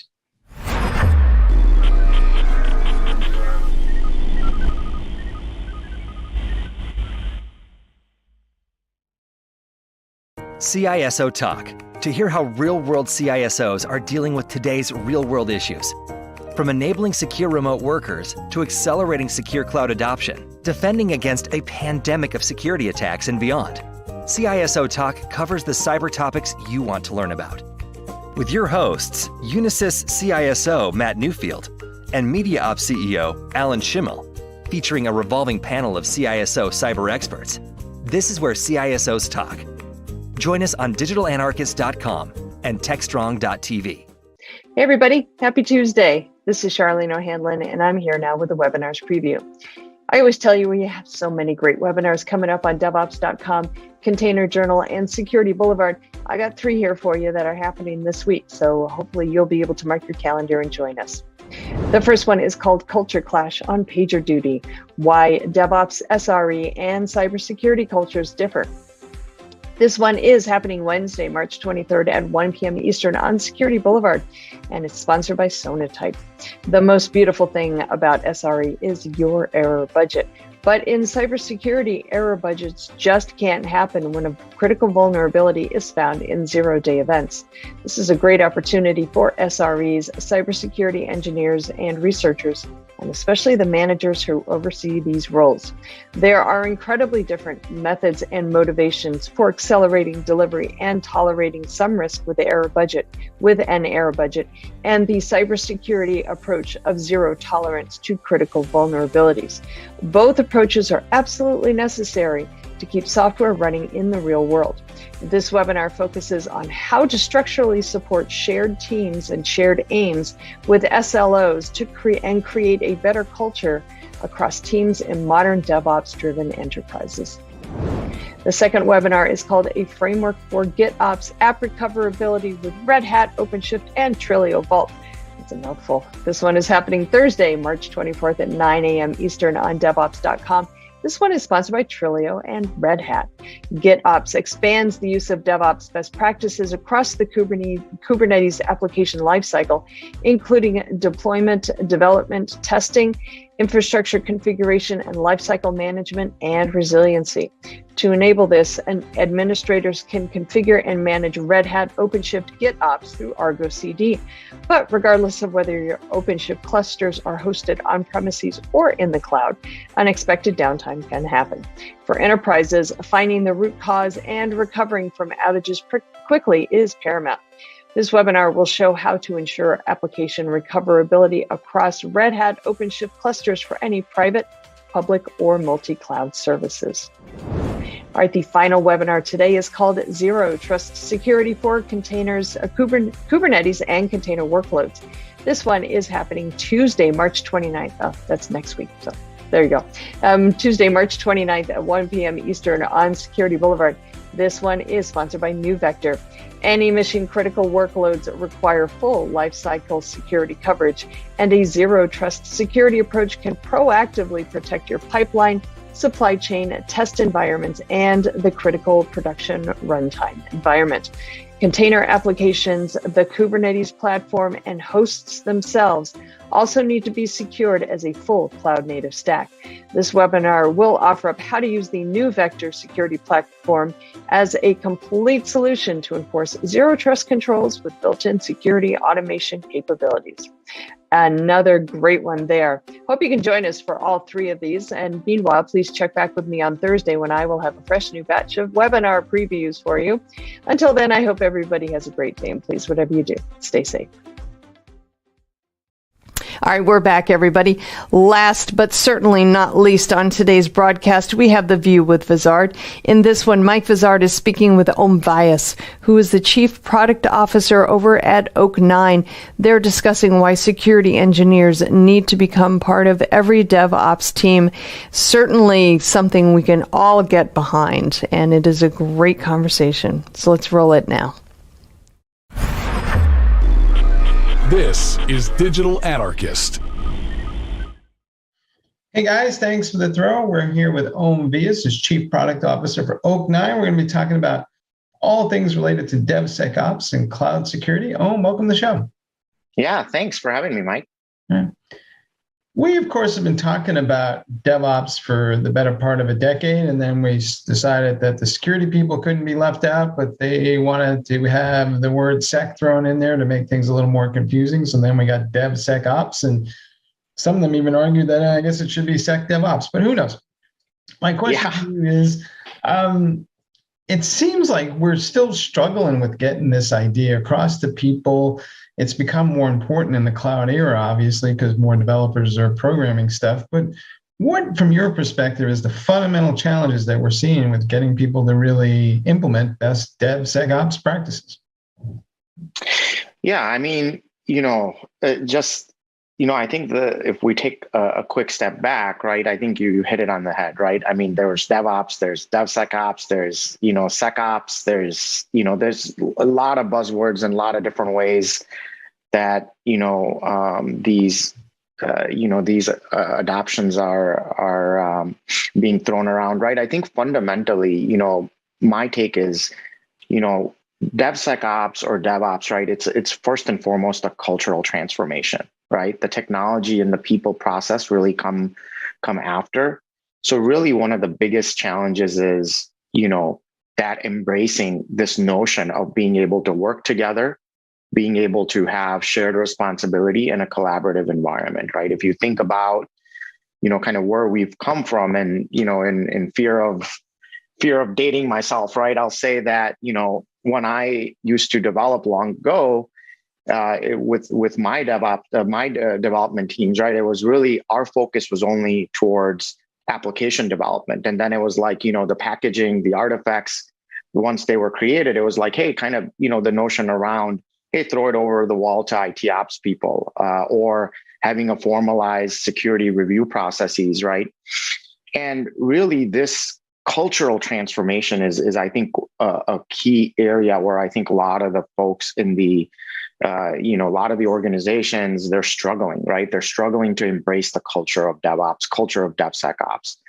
And then when you factor in, as you said it yourself in the beginning, right, is that the security people are getting left behind. And what that really means is they don't have the visibility and they don't have the automation to being able to keep up with the amount of churn that's happening with the development, the DevOps, right? Because the dev teams are using the automation, which is the technology part of this transformation, to really create this velocity, right, in which they are churning over new features, doing rapid deployments into production, right? 5-7 years ago, we used to do maybe like one release a month, one release a quarter, and now I'm seeing organizations, ours included, where we're doing tens of releases a day, hundreds of releases a day. So this is really where the security or the set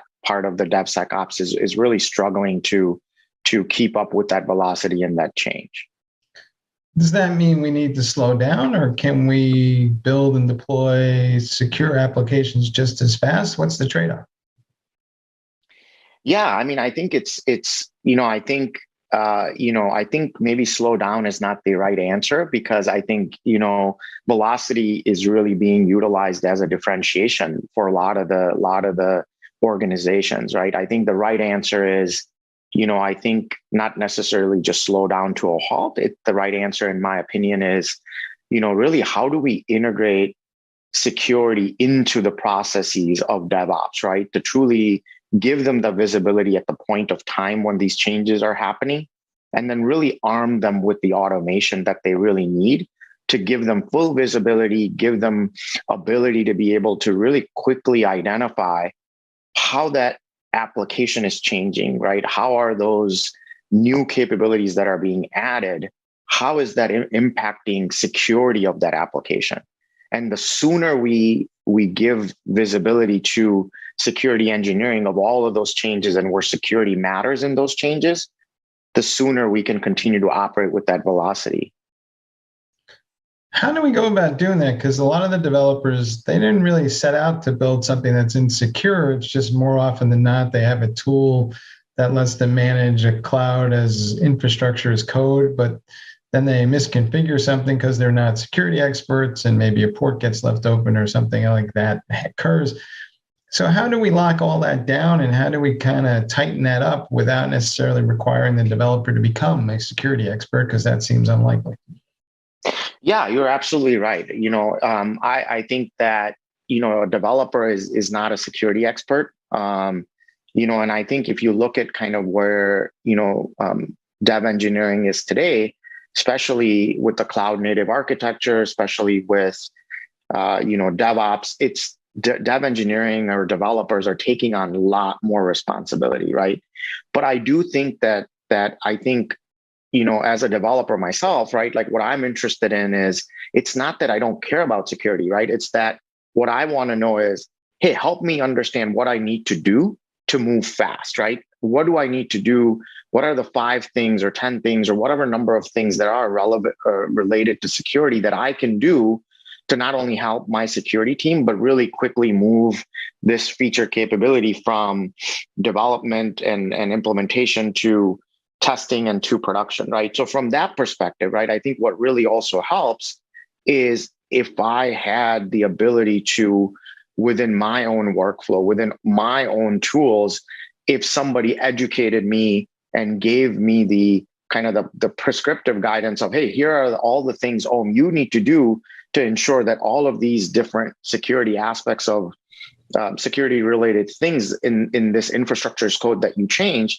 here's what you need to be aware of, here's what you need to change, and to really help you move forward, right? I think that's what I think as a developer I'm looking for, right? Because again, I have many different things that I'm managing today beyond just application code.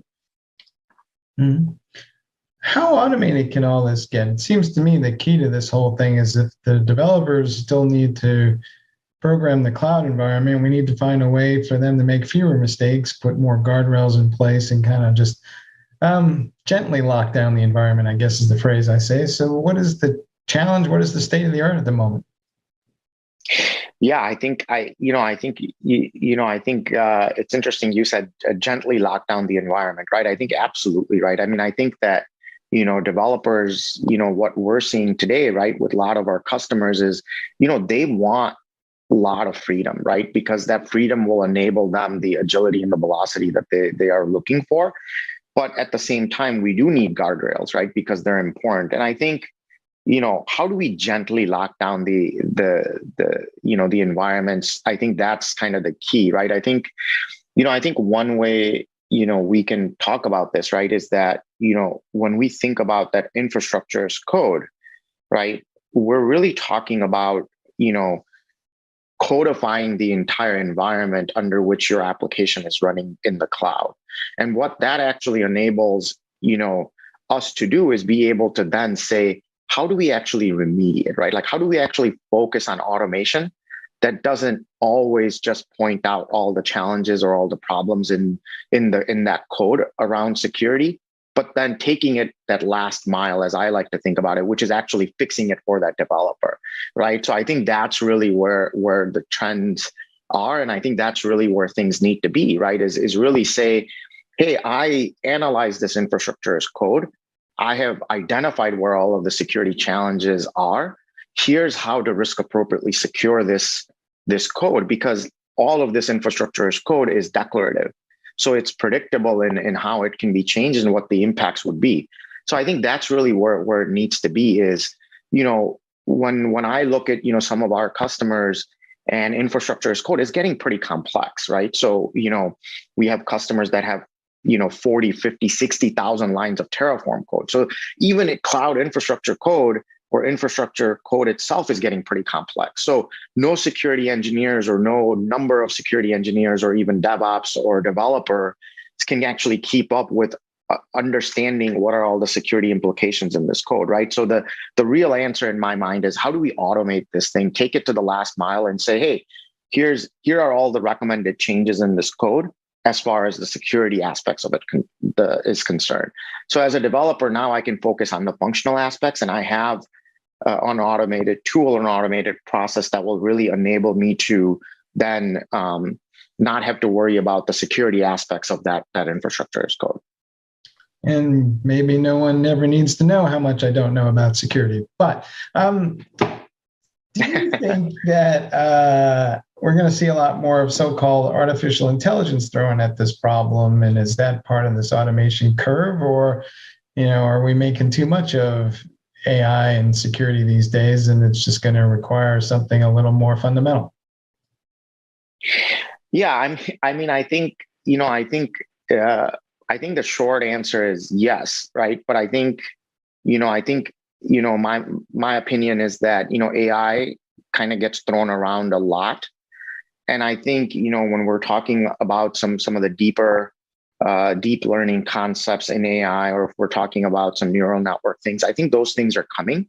But I think we still have to, we're in the infancy stages of this, right? So I think really, to me, it starts with the fundamentals first, right? Can we actually, provide these recommendations, this automation to really help educate the user, that developer, right? That practitioner that is today, a lot more often than not is kind of, utilizing a lot of the modularized code that's available in the web without really understanding, what are the implications as it relates to their own world or their own applications or their own context. And let me sort of dive in a deeper, right? So not all applications or workloads in the cloud are created equal, right? So if you are a healthcare company that's securing a healthcare applications that's utilized by your patients, that's using PII data, their requirements around security may be completely different than if I am building a marketing website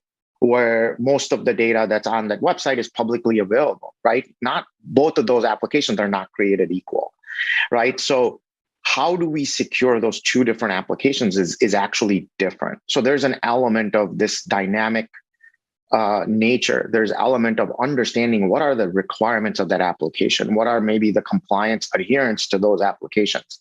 So really then when we talk about securing those two applications, that's also different, right? So it's really what I think about the context behind that application, and how you secure that application really becomes important or focal point of then what are the recommendations that you're providing to that end user, that developer within that infrastructure as code. So I think that has to taken into consideration. And then I think to your point, right, I think to me, it's not simply just, saying, hey, here are the 10 things you need to do, developer, go and here's a tool that will actually remediate it for you. That's great, right? But I think part of it can be used really as an educational tool to really better understand, hey, developer, help us a little bit, help us understand the context of this application, right? What is it that you're trying to do? And then I think once you kind of cover those fundamentals, then I think as we go deeper beyond the infancy stages of this cloud infrastructure journey, then I think what we can do is we can learn behaviors.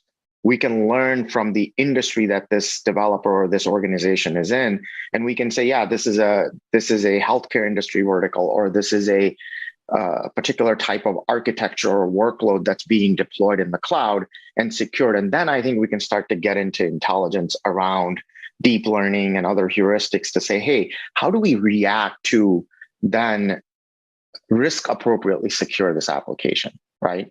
Because otherwise what we're doing is if we start treating all applications, all workloads that run in the cloud in the same way, there's a lot more that we're asking of that developer.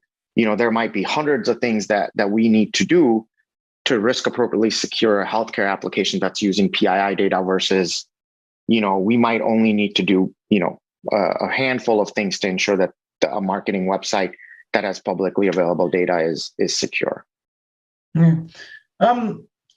What will be the role of the security team in all of this? Because one of the things that comes to mind is if we are shifting more responsibility, or at least enablement left, then what exactly does the security team need to do to kind of work alongside that? Or will they just kind of set the policies and the rest of it will be automated? Yeah, I mean, I think, first and foremost, right, I think it's really around, if you think about, if I think about kind of the role of security engineering today in the DevOps world or DevSecOps world, right, is really first and foremost really understanding and gaining visibility into what's happening, right? Because if you have engineering teams that are deploying tens of times a day into production, they're fundamentally changing potentially the architecture of that entire application, right? So I'll give you an example.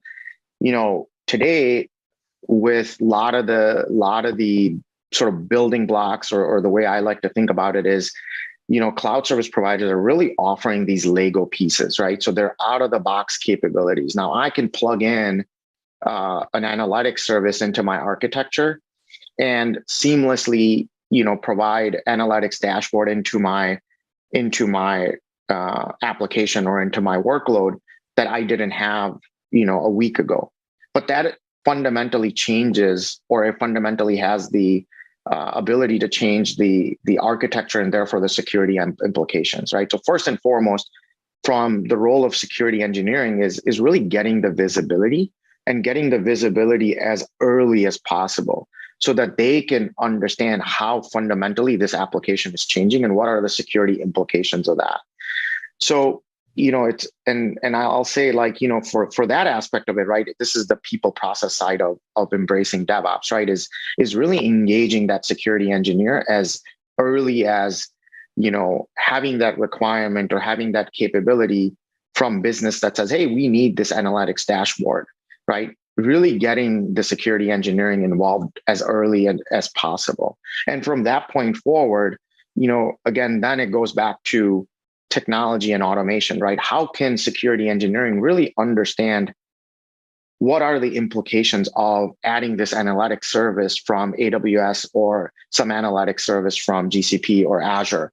What does that mean for the security of that, the security of my architecture? So there might be hundreds of different configurations. There might be thousands of different implications around putting in that one analytics service that's available out of the box as a feature or service from the cloud service provider.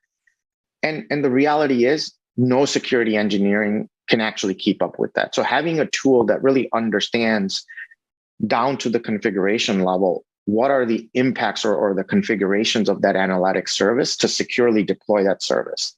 And then what security engineering can do is security engineering can say, hey, let me understand the implications in the architecture when my development team is adding this analytics service. And if we start early, if we get the security engineering involved early, if we enable them automation to take away the implications of down to the hundreds of configurations of securely deploying that analytics service away from security engineering, but then give them the visibility, then I think, we have a really great starting point to enable all of the teams to work together with the same operational velocity that that really the dev engineering really desires. Mm-hmm. What is your best advice to folks? I mean, should I just take all these developers and security people and lock them in a room until somebody comes to an agreement, or is there some more intelligent way to go about this? Yeah, I think locking everybody up in a room is not the right answer, right? I mean, I think what I've seen work really well is there's a lot of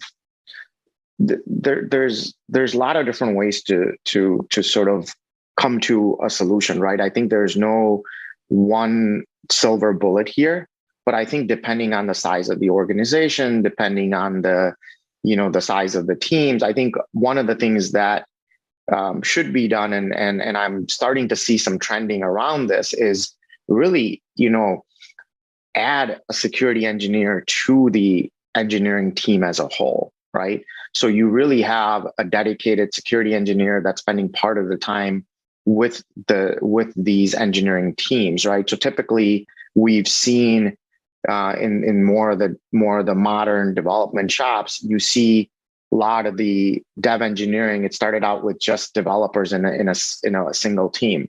Then we kind of focused on Scrum teams, right? So there was development teams, there was a product engineering or a QA involved.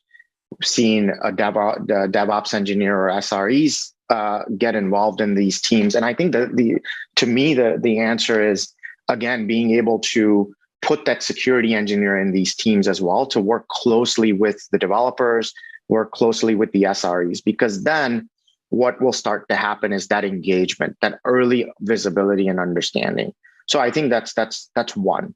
And then I think the other area, right, for a lot of the larger organizations, right, where this may not work, is I think the notion around excellence centers, right? So you have visibility across these little center of excellence teams, right? So there's cloud ops teams, there's security teams. It's really good to incorporate a lot of your security engineering and security architects into these cloud center of excellence teams, because I think then again, it goes back to that visibility, it goes back to engagement, and it goes back to, helping security teams really understand what are the different architectures, what are the different capabilities that a lot of the dev engineering groups are using today, right? Is it the serverless architectures? Is it the microservices that are being built with containerized architectures? And then what security engineering can start to do is they can start to build these reference architectures or guardrails around 80% of recognizing that 80% of the workloads across my organizations are built with serverless architectures, as an example, in the cloud, or it might be the containerized architectures in the cloud. And that will really help them start to build these guardrails in an effective way.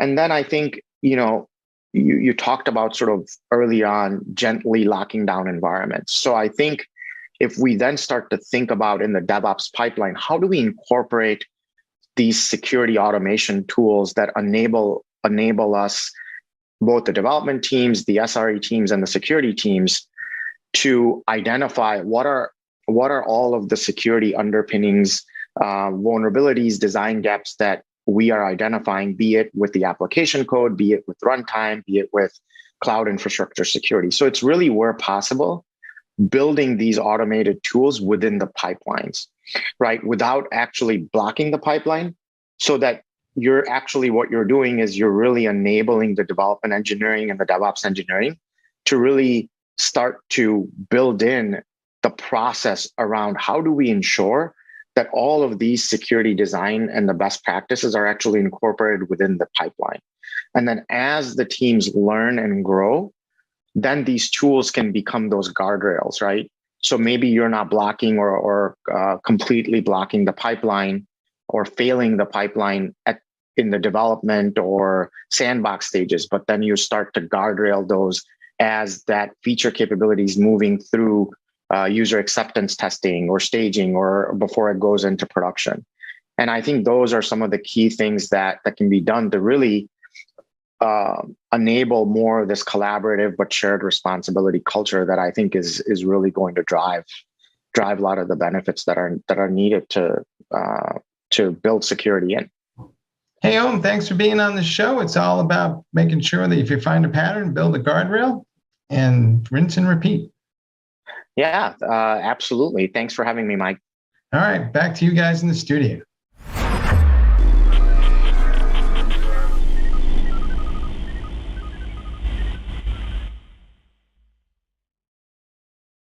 SecurityBoulevard.com is the leading resource for news, analysis, and education on challenges facing the cybersecurity industry. SecurityBoulevard.com covers all aspects of cybersecurity, including data security, DevSecOps, cloud security, application security, network security, security threats, and more. SecurityBoulevard.com has the largest selection of security content, featuring breaking news, blog posts, podcasts, and more. Visit www.securityboulevard.com to learn more. SecurityBoulevard.com, home of Security Bloggers Network. All right, welcome back. That wraps up today's TechStrong TV broadcast. We had a lot of great conversations on today's show. We're going to have a lot of great conversations on the next show also, which is going to be on Thursday, new show. Before I close things out, just want to remind you, we've got a couple events coming up, live in a tech events that are happening starting in April. They're one-day conferences in various cities in the United States, regionally kind of located in what we call the oil and gas belt.